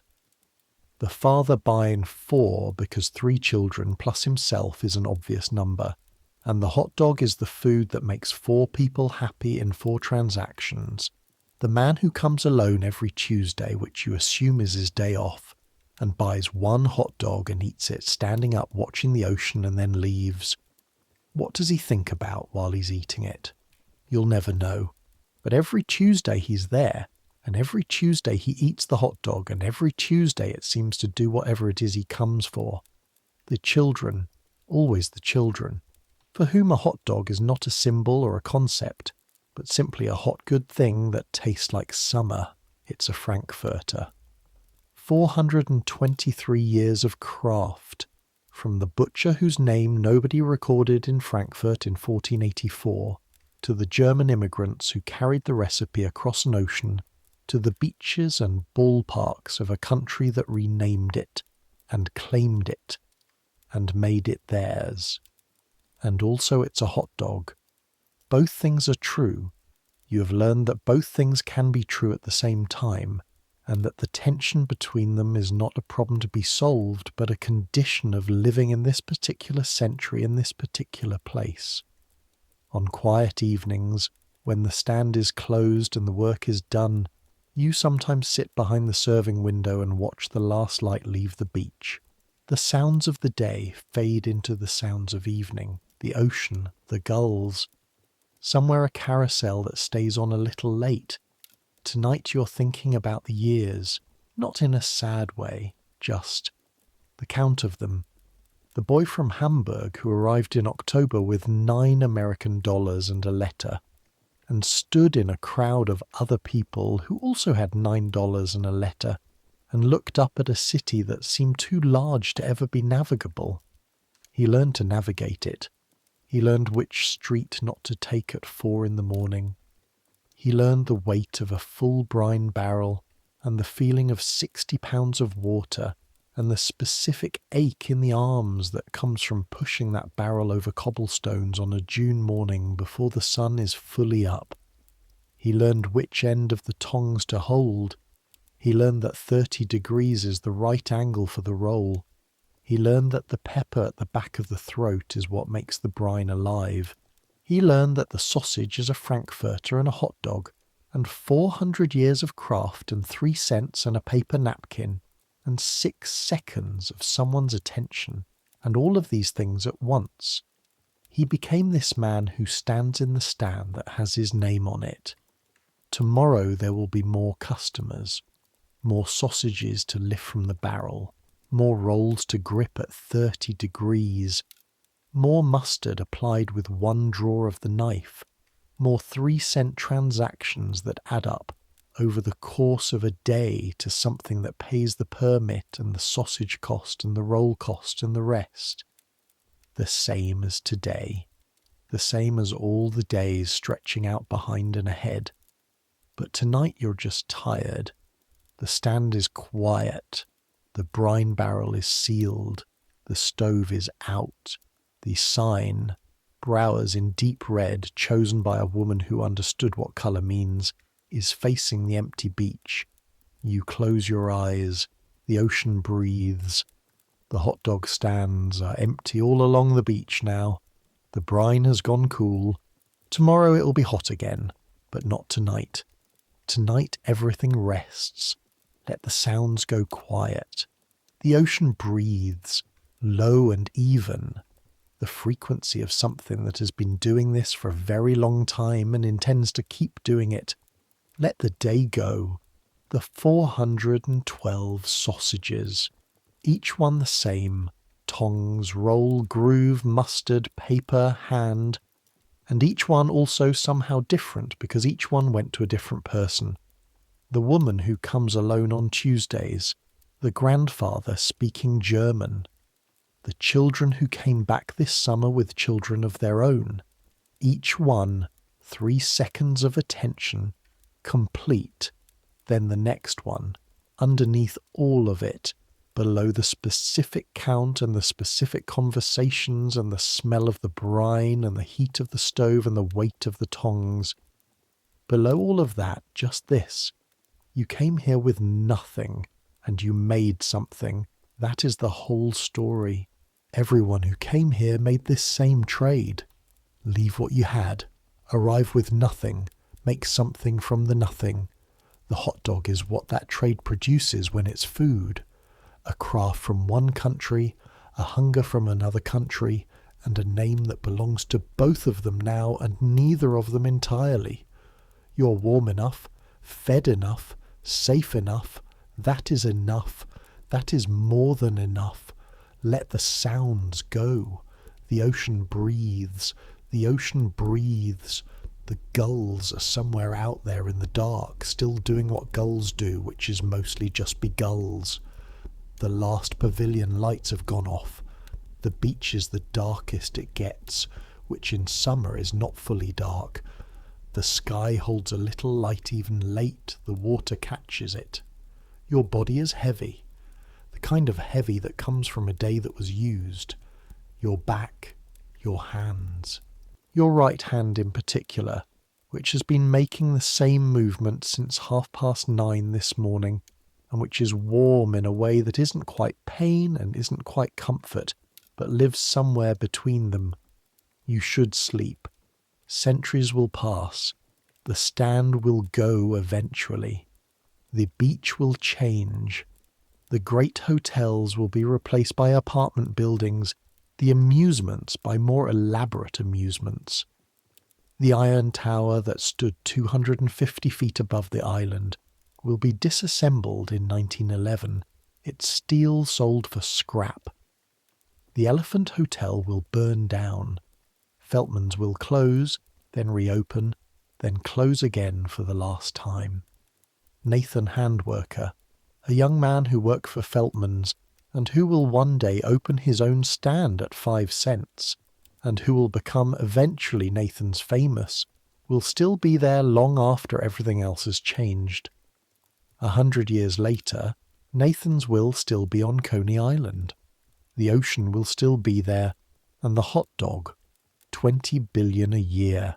More Americans eat hot dogs than can easily be counted.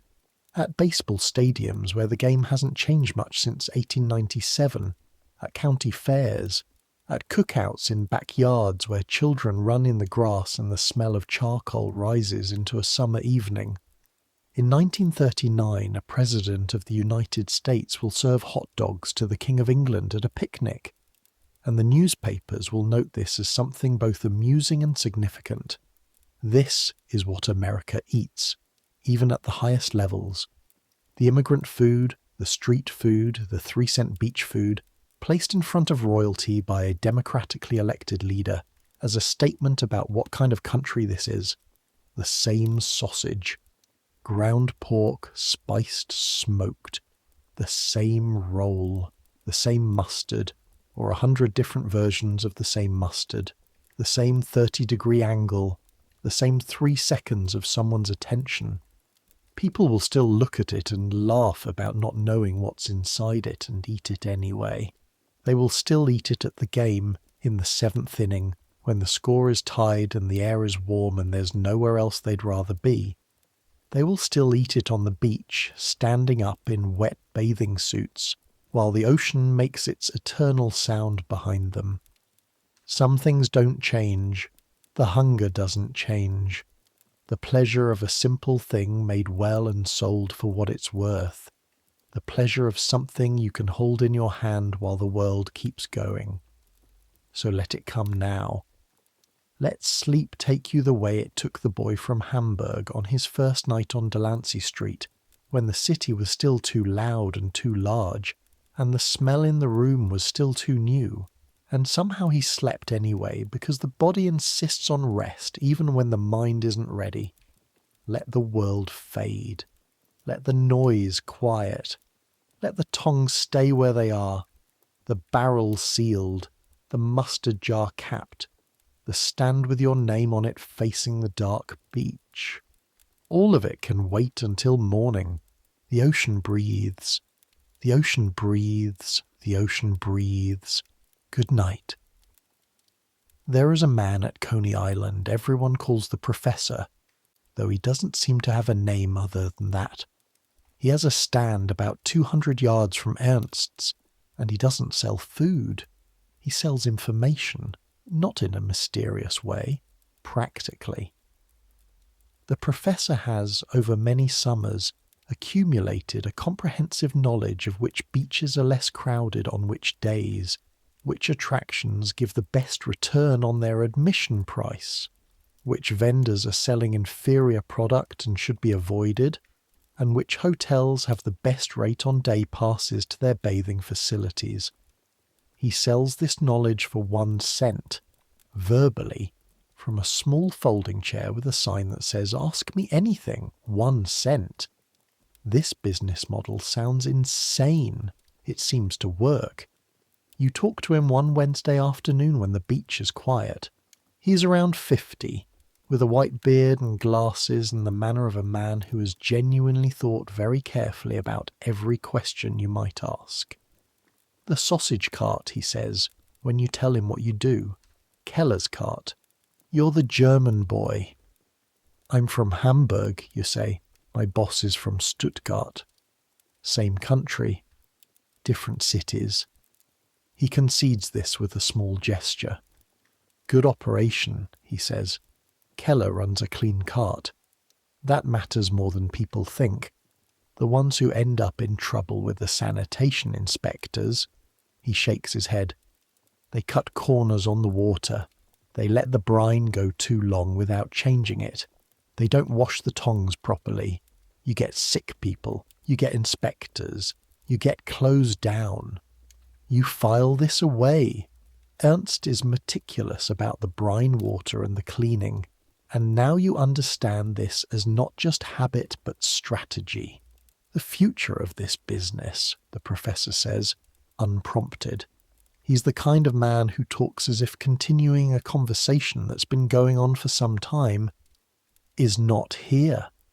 Where is it? Baseball, he says.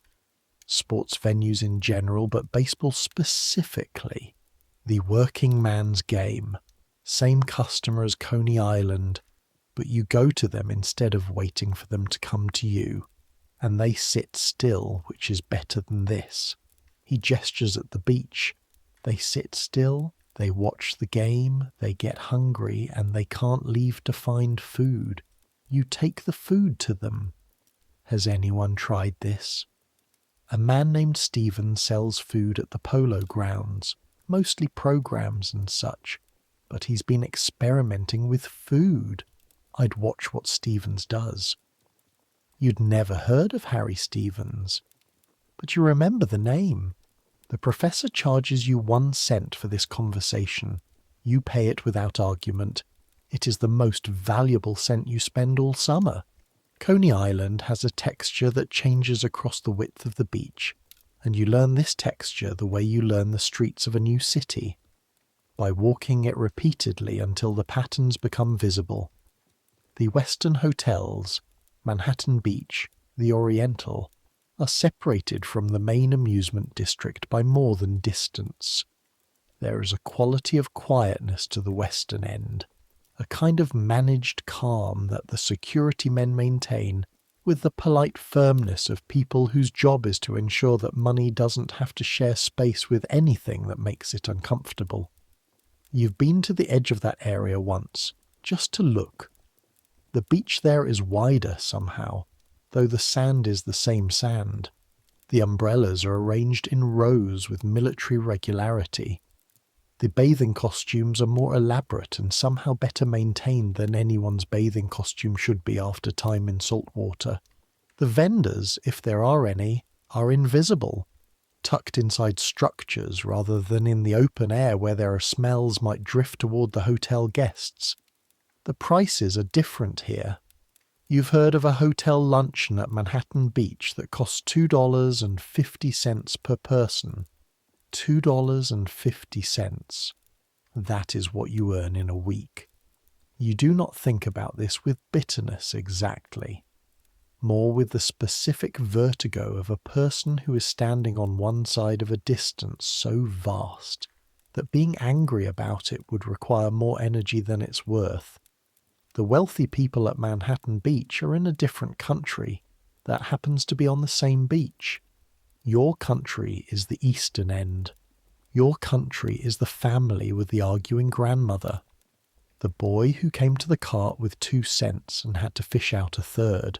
The woman who has been standing in a refreshment line for 20 minutes and by the time she reaches the front is so visibly pleased by the transaction that it makes the whole wait feel like something she chose rather than something that happened to her. This is the country you know. This is the country that buys at 3 cents. The days have a rhythm that you stop noticing the way you stop noticing your own heartbeat. Up before dawn, the preparation, the cart, the ferry, the smell of salt and engine oil, and the particular cold that comes off the water before the sun is high.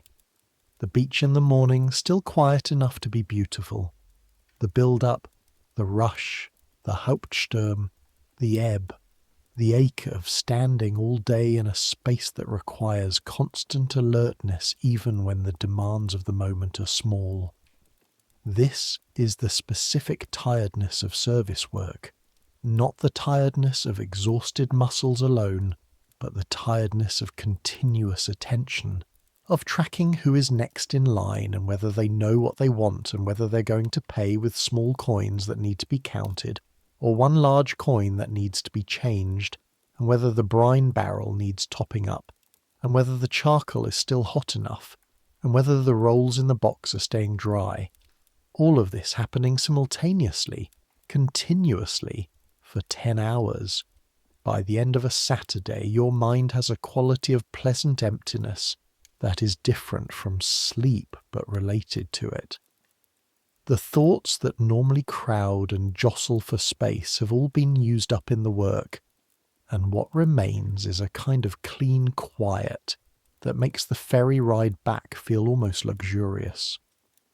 Ernst sleeps on the evening ferry sometimes. You watch him, the big man with the white hair and the pepper and leather face, leaning against the rail with his hat over his eyes, completely absent from the world in the way of people who can sleep anywhere because their conscience doesn't chase them into unconsciousness. You wonder sometimes what he dreams about. Probably the mathematics of sausage. Even in sleep, Ernst is probably working out the cost differential between Josef's sausages and the next cheapest alternative. But maybe not. Maybe he dreams about Stuttgart, about the village outside the city where he was born, with whatever smell that village had, whatever particular combination of earth and weather and food that is nowhere else in the world exactly. The smell of a place that made you. The smell you don't notice until you're somewhere that smells different. You think about Hamburg at odd moments, not the whole city. You were too young to know the whole city, too close to it to see its shape, but specific pieces of it. The harbour, which was the largest harbour in Europe and which you grew up treating as background the way city children treat their cities as background, only understanding the scale of it later, from the outside. The particular cold of the morning air off the Elbe in October, which was a cold that came from the water and got into your lungs in a way that felt like being cleaned from the inside. Your mother's hands. She worked in a textile factory, and the work had shaped her hands the way all work shapes the hands that do it. Strong and slightly rough, and always warm when they touched your face. You write to her every month. The letters take 3 weeks to arrive and 3 weeks to come back, so you're always writing into a past that she's already lived through, and she's always responding to a version of you that has already changed. But the letters exist. The connection exists. Hamburg is not disappearing from you the way people said it would. It's just getting smaller, the way something looks smaller when you walk away from it. It's still there. It's just not the size of everything anymore. In your second summer with your own cart, a health inspector comes to Coney Island. You've heard about this. There have been outbreaks of typhoid fever in the city, linked to food sold from carts and stands that used contaminated water or failed to maintain safe temperatures. The Board of Health has sent inspectors to the beach. The inspector who comes to Browers is a small man with a large notebook and the manner of someone who has given up expecting compliance and is therefore pleasantly surprised when he finds it. He checks the water. He checks the brine temperature, which he does with the thermometer he produces from his coat pocket. He checks the cleanliness of the tongs and the surface of the counter. He opens the box of rolls and examines them. You stand to the side and watch this with the particular alertness of a person who knows they've done nothing wrong, but is aware that nothing wrong doesn't always protect you from everything. The inspector writes things in his notebook. A lot of things. He closes the notebook. Your brine temperature, he says. Yes. It's correct. Exactly where it should be. Most of these stands. He shakes his head. Most of them are nowhere near. Either too hot, which ruins the sausage, or too low, which makes it dangerous. I keep it at a specific temperature, you say. I check it. How? By touch. The steam should come off freely but not aggressively. The sausage should be hot through to the centre. You can feel this when you grip it with the tongs. But the casing should not be splitting. He looks at you. You trained under Keller. For 1 year. Keller runs the cleanest cart on this beach, has for 20 years. He makes one more notation, closes the notebook. You'll pass, he says. Most don't. He moves on to the cotton candy stand. You let out a breath you didn't know you were holding. But the passing matters. The inspector comes back every season after that, and every season Browers passes, and after a few years the pavilion management starts directing customers to vendors who've passed inspection rather than the ones who haven't, and this has consequences for business that you don't advertise but which you feel in the count at the end of the day. A clean brine is not just ethics, it is economics. Ernst would have appreciated this calculation. The years accumulate in the way that years do when you're working, not slowly exactly, but without drama. Each season contains its own incidents and personalities and calculations, and in memory they blur together the way individual waves blur into the general concept of the ocean. You know, the ocean was there, you remember specific waves. 1903. A summer so hot that people collapse on the beach. The newspapers report dozens of heat deaths in the city. At Coney Island, the ocean is crowded with people who can't get cool any other way, and the crowd presses so close to the water that the lifeguards are kept moving continuously, pulling out swimmers who've gone too far. You sell more sausages on those days than any other days in your experience. The heat drives people toward the food stands with the specific desperation of people who know they need something and aren't sure what. 1906. A fire in the amusement district. A pavilion catches, nobody is sure how, and the fire spreads to 3 adjacent structures before it's contained. You can see the smoke from your stand, black and dense against the July sky. 2 of the vendors in the affected area lose everything. One of them, a Greek man who sold fried fish, is in his stand when the fire starts and escapes through the back window wearing only his cook's apron and 1 boot. He is unhurt. His cart is destroyed. He is gone from the beach the next season, and you don't know what happened to him, and this uncertainty stays with you longer than the fire itself. 1909. Greta is pregnant with their first child, and this changes the rhythm of things in ways you could not have anticipated. She's less available for the stand, which you'd expected, less available for the accounting, which you'd prepared for. What you hadn't prepared for was how different the work feels when someone else's future is more specifically present in your calculations. Before, you work to build something. Now, you work to build something for someone who doesn't yet exist, and is already the most important person in the world to you. This is a different kind of working, not more urgent exactly, but more weighted. The seasons turn, the stands fill and empty, the brine goes hot in the morning and cools in the evening. The tongs make their movement 10,000 times a season, 10,000 times 12 seasons, and your hands have developed a character that is entirely their own. Thick across the palm, strong in the grip, the right one with a specific callus on the inside of the thumb, from the tong handle that has been there so long it's become part of the permanent geography of your skin. Your hands are the history of the work. If you could read them the way Ernst reads his notebook, they'd tell you every day you've spent on the beach.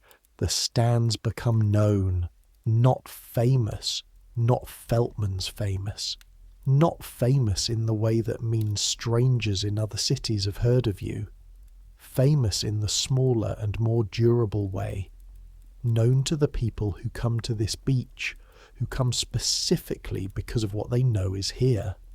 Regular customers. This is what the fixed stand creates that the cart could never quite create. People who come back not because you happen to be in the flow of traffic, but because they came looking for you. The woman who buys two every Saturday, the family with the grandmother, the man on Tuesdays. These are your customers in a way that the 700 people who happened past Ernst's cart on a given day were never quite Ernst's customers. They know your name. They ask after Greta, after the children, when there are children. They tell you things about their lives in the way that people tell things to people they see regularly but not intimately. The surface of their lives, the parts that are presentable, but with occasional windows into something real. The man who comes on Tuesdays. One afternoon he tells you while eating the sausage that he's a bookkeeper and his employer is going out of business and he doesn't know what comes next. You listen. You don't offer advice about what comes next. You hand him the sausage and you listen.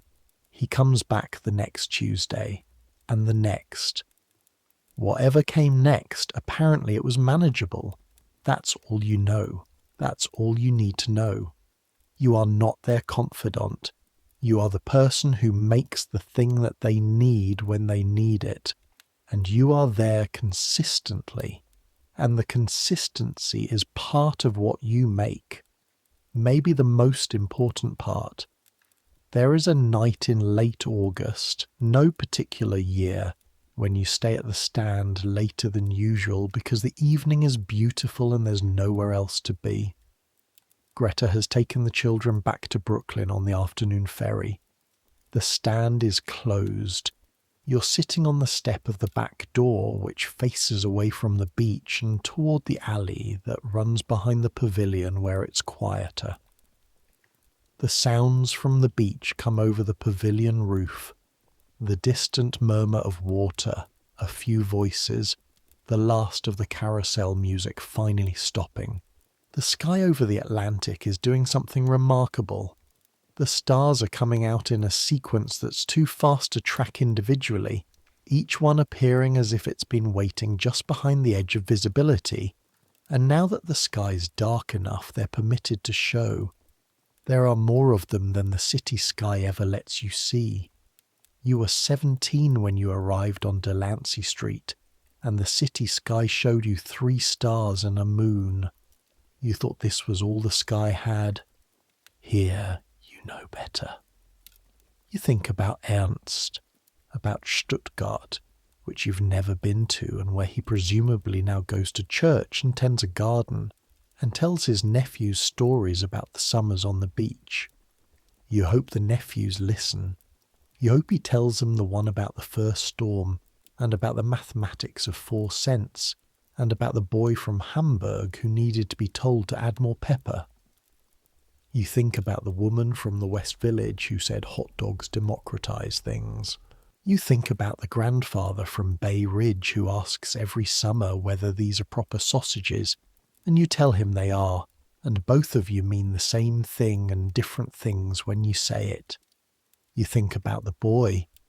There are always boys like him, every summer, at the edge of the crowd, who takes the sausage you hand him and disappears into the crowd with the quick efficiency of someone who has learned not to linger where good things happen.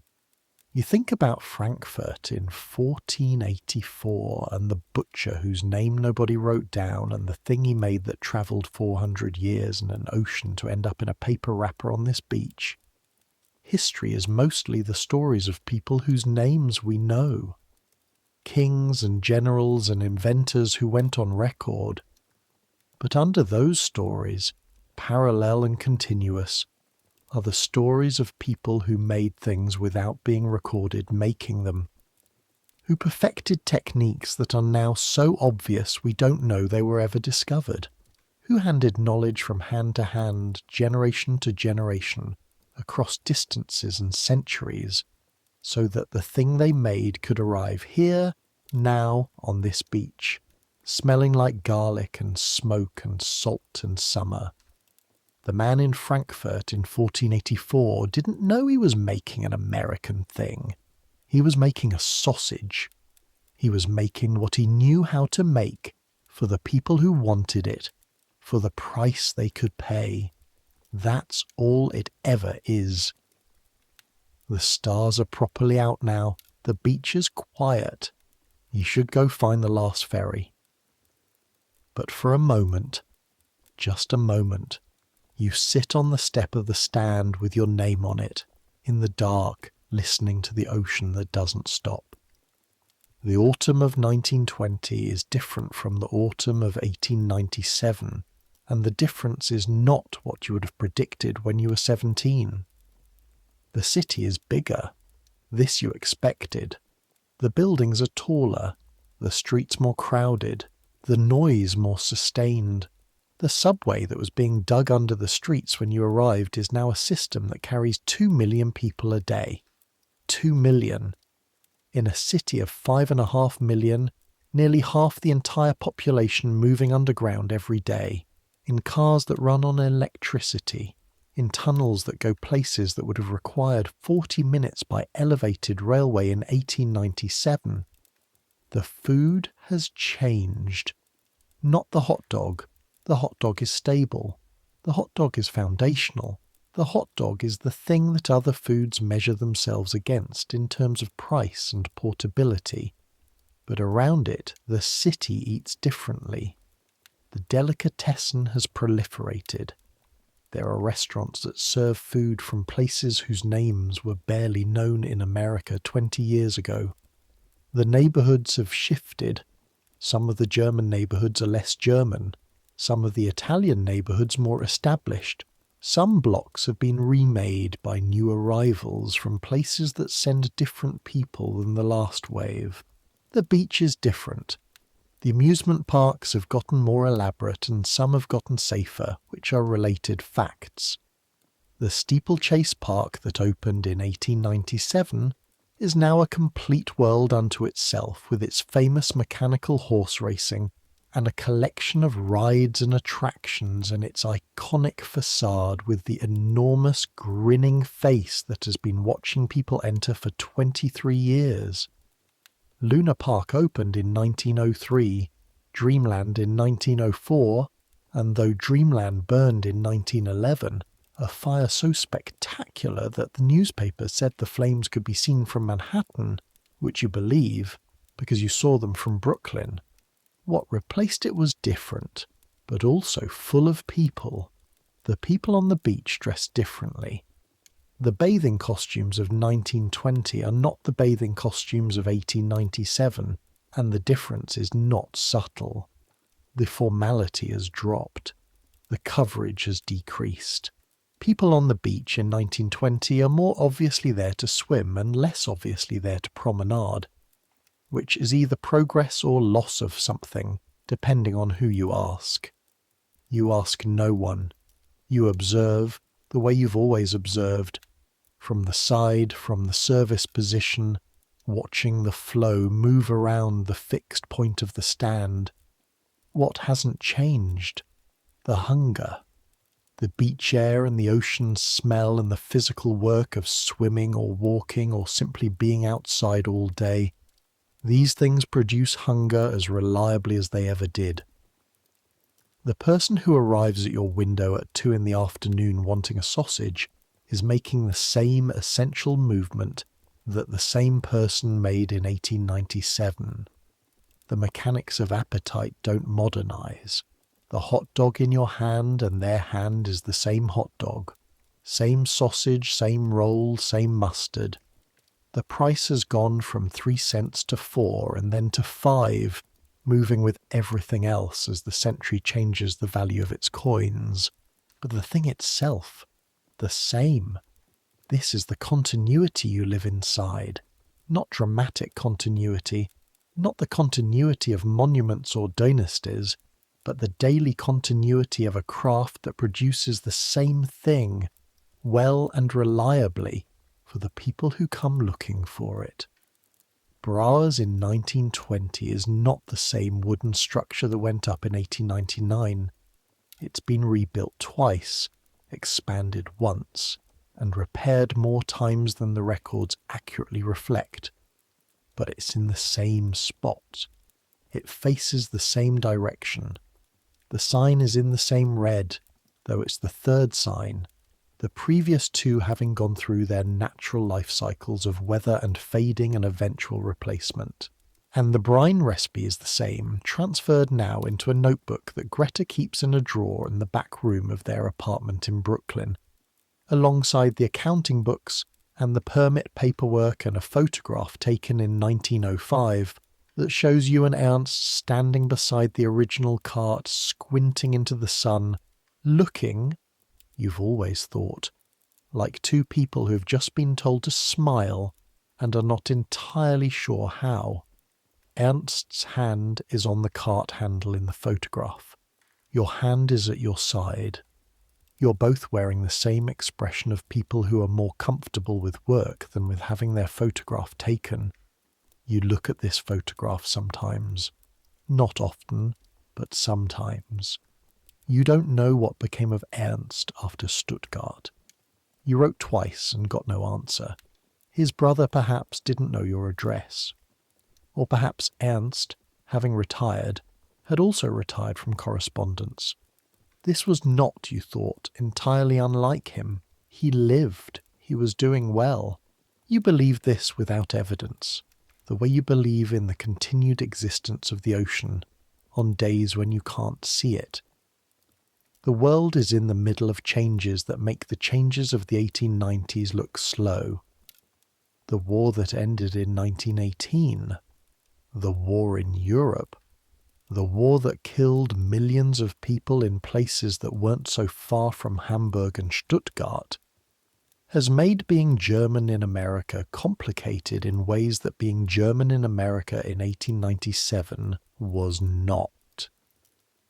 During the war years, the German Social Club changed its name, not to hide exactly, but because the name on the door was causing problems that the people inside didn't create and couldn't solve, and pragmatism is a form of wisdom. The sauerkraut that used to be sold freely was temporarily called Liberty Cabbage in some establishments, which is one of the stranger linguistic turns of the war years, the idea of renaming a food to make its origin invisible. The hot dog did not get renamed. Nobody could quite figure out what to rename it. This tells you something about how deeply it had become American by then. It was too American to have a foreign name stuck to it, even when it was foreign. You think about this sometimes, the persistence of the thing through all the changes around it.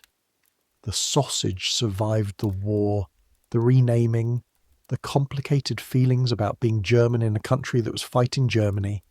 It survived because it was already American. It had crossed over.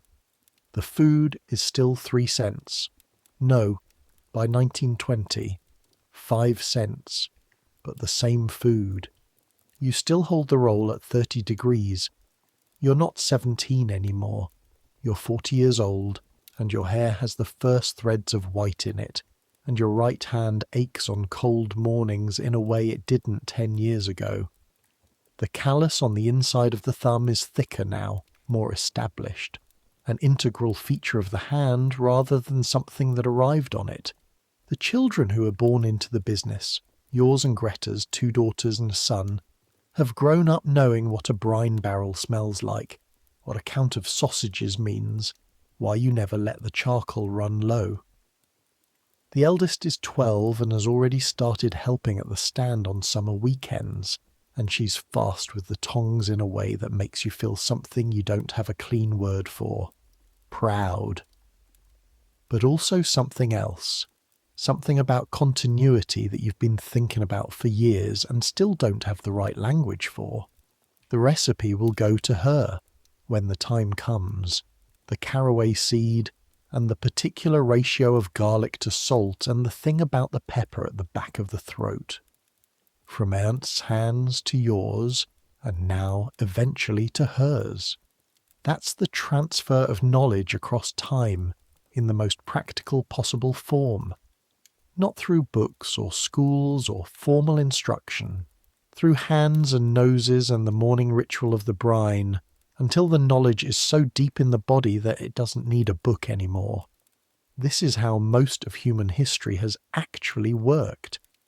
This is the thing that the famous people's names cover over. The names in the newspapers and the history books. Underneath those names, the vast network of hands passing things to other hands. The butcher in Frankfurt in 1484 had someone who taught him. He had hands that showed him what he was later able to do, and he taught someone else, who taught someone else, in a chain that went across 2 continents and 400 years, and ended, one small link of it, in your kitchen on Christie Street at 5:30 in the morning with the pepper grinder in your hand. This is not nothing. This is everything. On the evening before the last day of the season in the summer that you will later remember as the one with the extraordinary heat and the unusual number of Friday storms, you stand in the stand after close and do the final count. 406 sausages today, about average for a late August Saturday. Greta is writing the number in the book. Her handwriting is precise and small, and has not changed since you first watched her write in the accounting book in 1899, 20-some years ago, in the back room of the pavilion where you'd retreated to do the end-of-week accounting. Good season, she says.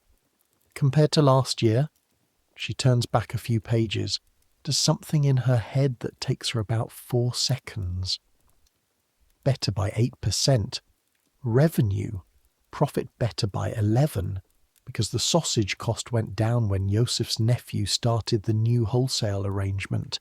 Josef Morgenstern, the butcher on Orchard Street from whom you bought 48 dozen sausages on the first morning of the first summer, died in 1912. His nephew runs the shop now, with the same moustache and the same scale, and the same frank assessment of whether what you've done warrants any particular expression of satisfaction. You still buy from him. 8%, you say. In this economy, 8% is exceptional. This is true. The economy in 1920 is in one of its complicated moods, balancing between the inflation of the war years and whatever comes next. Your product is essential enough and cheap enough that it doesn't feel the complexity the way that luxury goods do. but nothing is entirely separate from the larger movements of money.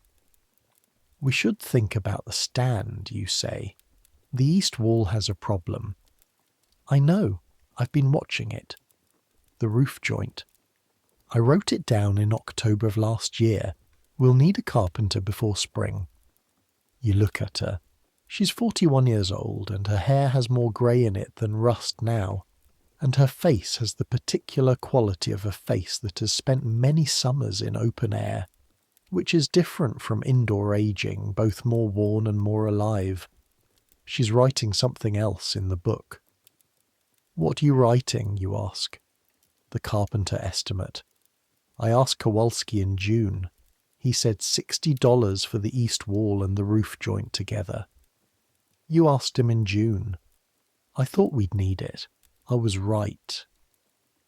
You think about saying something about how she always thinks of these things first and doesn't tell you until you bring them up. But you don't say it because you've thought it for 20 years, and you've understood for most of those 20 years that the reason she does this is that you'll worry less if you don't know about problems until it's time to solve them, and she's right about that too. $60, you say, plus materials, 80 total, I'd estimate, out of reserves. Yes, she closes the book. We'll be fine. You believe her. You've been believing her on matters of this kind for 20 years, and she has not yet been wrong in any way that damaged you. Outside, the beach is going dark. The last few summer people are making their way toward the ferry or the train. The vendors are closing up. The smell of the beach in the evening, salt and grease and the particular sweetness of candy, stands that have been open all day, is familiar in a way that has gone beyond familiarity into something like a physical fact about the world. You know this smell. Your daughters know this smell. Someday your grandchildren, if you have them, will know this smell. It will mean the same thing to all of you. The end of the day, the end of the season, the end of another summer on this beach where the sausage is 3 cents, well, 5 cents now, and the ocean keeps going. The ocean keeps going. Let the accounting wait. Let the estimate for the carpenter wait. Let the October planning and the November restocking and the December of relative quiet, and the January of full quiet, and the February of wondering if you remembered why you love this work, and the March of rediscovering it, and the April of preparation, and the May of beginning. Let all of that wait. Tonight there's just the last evening of the season. You and Greta sitting in the closed stand in the warm August dark, with the books done, and the barrel sealed and the sign facing the empty beach. This moment, which has no name and will not be recorded anywhere. This is also what the work contains, not just the count of sausages and the revenue calculations and the permit payments and the supplier negotiations. Also this, the specific quiet of a closed stand at the end of a good season, the particular satisfaction of a thing done well, and the ability to stop doing it, temporarily, and just be. You are warm enough, fed enough, safe enough, here in this moment. That is enough. The ocean breathes outside. It's always breathing, the ocean. That's its job, and it never stops. 100,000 people stand in front of it all summer, and eat sausages and swim and shout, and the ocean keeps its breath going underneath everything, the low continuous sound of something older than all of it. You're going to sleep now. Let the stand rest. Let the sign face the dark. Let the brine go cool in the barrel until morning, until spring, until the next time. Let the mustard jar sit sealed on the shelf. Let the tongs be still. Your hands are still. Warm from the work, still warm, familiar to you in the way that only your own hands are familiar. The particular geometry of the right one, the callus on the thumb, The slight stiffness in the second knuckle that started 3 winters ago and has not gotten worse and has not gotten better, just remained. A small tenant in your hand. Your hands have made something, not a monument, not the kind of thing that gets a name on a building, but something. A recipe carried and refined and passed forward. A stand in one location for 20-some years. A taste that people come looking for. A smell that a woman's child will associate for the rest of her life with summer and ocean. And the particular pleasure of standing in a crowd and eating something simple that was made well. That is what the hands made. Let them rest. The ocean breathes. The ocean breathes. And you are sinking down into the warmth of everything that happened today and all the days before it.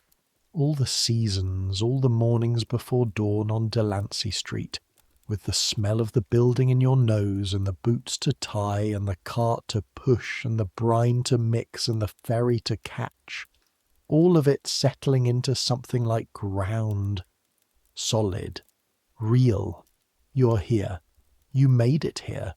From Hamburg to Delancey Street to the beach at Coney Island to this stand with your name on it.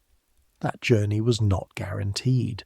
Nothing about where you ended up was guaranteed by where you started. You made it by the specific combination of luck and effort, and the willingness to do the work correctly every day, including the days when the storm came and the charcoal was doused, and the awning tried to fly away and the whole thing felt like it could be lost. You held on, you made it to the pavilion, you relit the charcoal, you kept going. This is the shape of the story when you look at it from here. And now, rest. Let the city go quiet, even though it won't. Even though New York is always making some noise somewhere. Always has something moving in it. Always will. Let it go quiet the way it goes quiet inside sleep. The way the mind stops listening to the outside and starts listening to something else. Or stops listening entirely. Let the sounds go. The ocean. The last of the carousel music. The creak of the stand settling in the cooling air. Let them go. There is a thing that happens to vendors on the beach after enough seasons. You notice it in yourself and in the others who've been here long enough to have seen the cycles. A kind of fluency develops. Not expertise in the abstract sense. Anyone can become technically proficient at making sausages. But fluency in the specific language of this particular beach on particular days. You know, by the quality of the light at 9 in the morning, whether today will be a big day or a slow one. You can read the crowd before the crowd knows itself, the particular energy of a day when people arrived wanting to be out, versus the energy of a day when people arrived because they felt like they should, versus the day, the best kind, when something about the weather or the season or the invisible agreements that govern human movement has aligned, and everyone is here because the beach pulled them and they came willingly. Big days feel different from the moment the ferry docks. The noise on the ferry is different. People are already leaning slightly forward, already in the posture of people going towards something. Slow days you can feel in the quality of the morning air, something slightly flat about it, and by 10 o'clock you'll have confirmed it. The lines are thin, the crowd's energy is social rather than festive, and you'll sell perhaps 200 sausages instead of 400, and the mathematics of the day will be tighter. You've stopped dreading the slow days. A slow day on the beach is still a day on the beach. This is something that happens to you over time that you'd have found incomprehensible at 17, when every slow day felt like a threat and every good day felt like a reprieve. The anxiety of the early years, the constant calculation of whether you were behind or ahead, whether the season was going to be enough, whether the cart was a good decision, whether everything you'd done since getting off the boat was going to amount to something. That anxiety doesn't disappear exactly, but it gets quieter. It takes up less space. What takes its place is something harder to name. A relationship with the work that doesn't require every day to be validated by the count. The work is the work. You do it well. Some days more people want it than others. The ocean is still there either way. Ernst said something once, in the kitchen on Christie Street, that you didn't understand until much later. The business is not the sausage, he said. The sausage is the proof that the business is working. You weren't sure what he meant. You asked. He gestured with the pepper grinder. The sausage is what you can see. It is the result. The business is everything you cannot see. The preparation, the relationships, the knowledge, the routine. The business is the thing that makes the sausage possible every day, reliably, for years. Anyone can make a sausage. The business is the thing that makes 10,000 sausages. You've thought about this many times since. It applies to more than sausages. But the sausage is the example he gave, and it's the one that stuck. In the middle years, not the early years of scrambling, not the later years of establishment, there is a specific quality of work that is hard to describe but recognizable once you've been in it. The work is not new enough to be surprising and not old enough to be automatic. You know what you're doing and you still have to pay attention to do it. This is, you have come to believe, the best state to be in with any work. The sweet spot between learning and habit. The place where your hands know the motions, but your mind is still engaged in the why of the motions, still noticing when something is slightly off, still capable of improvement. You are in this state for perhaps 10 years, somewhere in the middle of your time at the stand. The years on either side of it are valuable in their own ways. The early years build the knowledge that makes the middle years possible. The later years are where the knowledge becomes something you can give to someone else. But the middle years are where you are most completely yourself in the work. The seasons of the middle years have a quality of rightness to them that you don't have the language to describe adequately.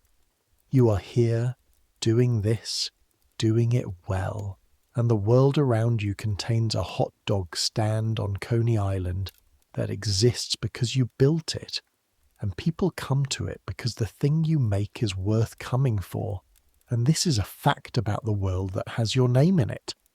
Browers, in deep red. The sign facing the beach. It faces the beach every morning whether you're there or not. It faced the beach this morning. It faced the beach during the storm in July of 1897, when it was still just a cart and didn't have a sign yet, and it will face the beach tomorrow morning and the morning after. This is what you made. The sausage is the proof the business is working, and the business is everything that made the sausage possible. There is a man who comes to the stand every Thursday for 3 consecutive seasons, always alone, always in the late afternoon when the crowd has thinned, always ordering 2 sausages that he eats standing at the serving window rather than walking away. You learn over time, through the gradual accumulation of small conversations that happen in the natural pauses of the transaction, that he is a German teacher at a school in Brooklyn, that he came to America in 1882 at the age of 25, and that he has never been back to Germany. Do you miss it? You ask him once. The same question you ask the veteran at the Naval Hospital in a different conversation in a different season. He thinks about this longer than you expected. I miss what I thought it was, he says. What I imagined it was from here. America changed how I remembered it, made it simpler, more beautiful. The way photographs make things simpler and more beautiful by removing the smell.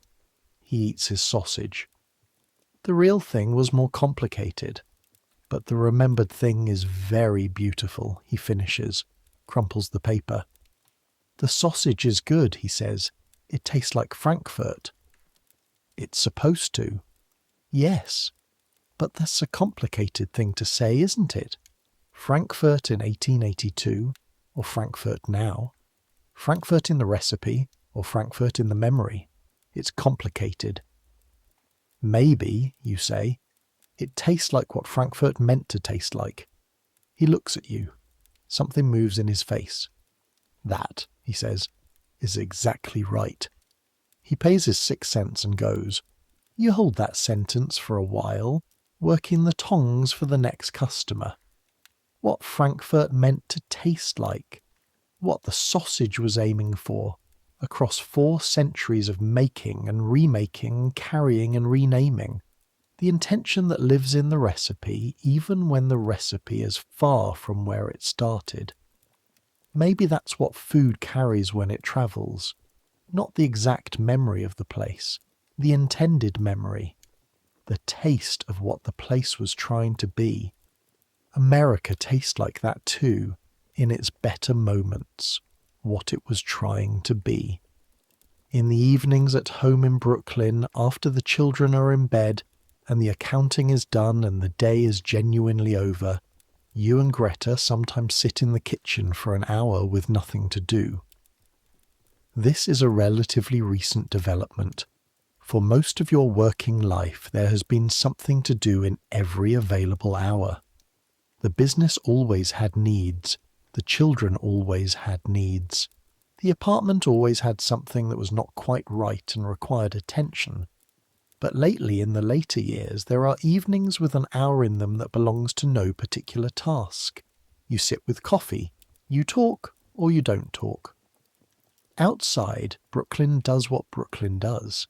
Keeps moving, keeps sounding, keeps being the enormous, complicated, specific place that it has been for as long as you've been in it.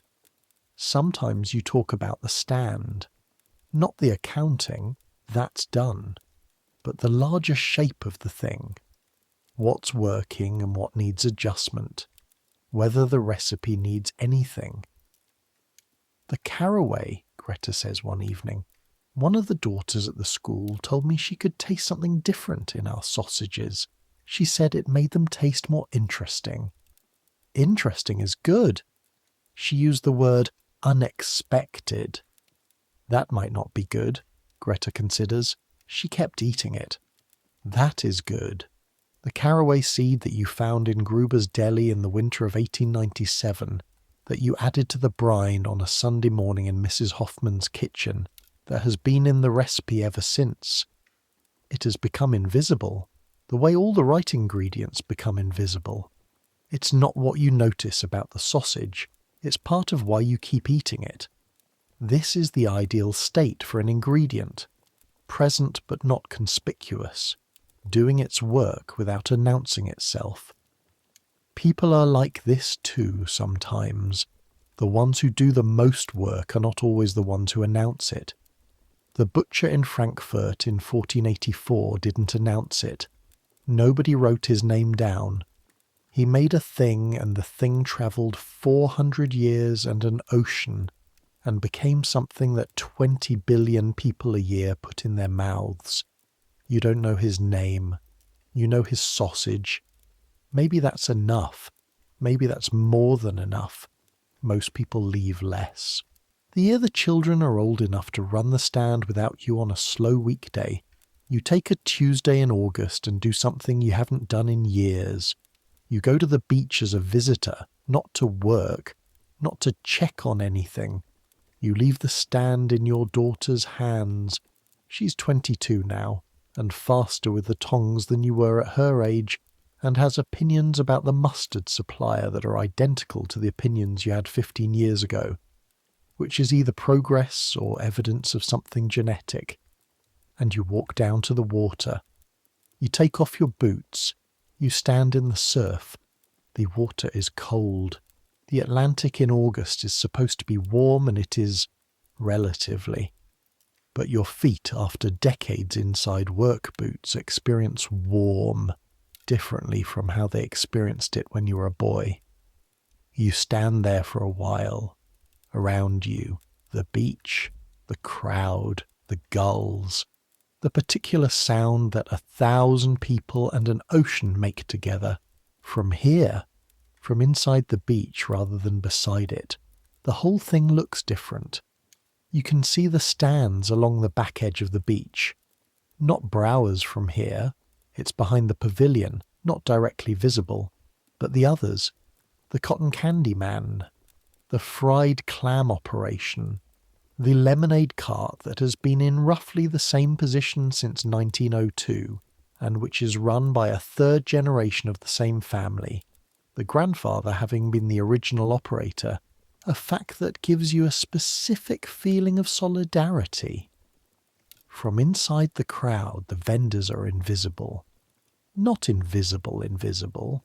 You can see them if you look, but they've receded into the background of the experience. The beach is what the visitor comes for. The vendors are infrastructure.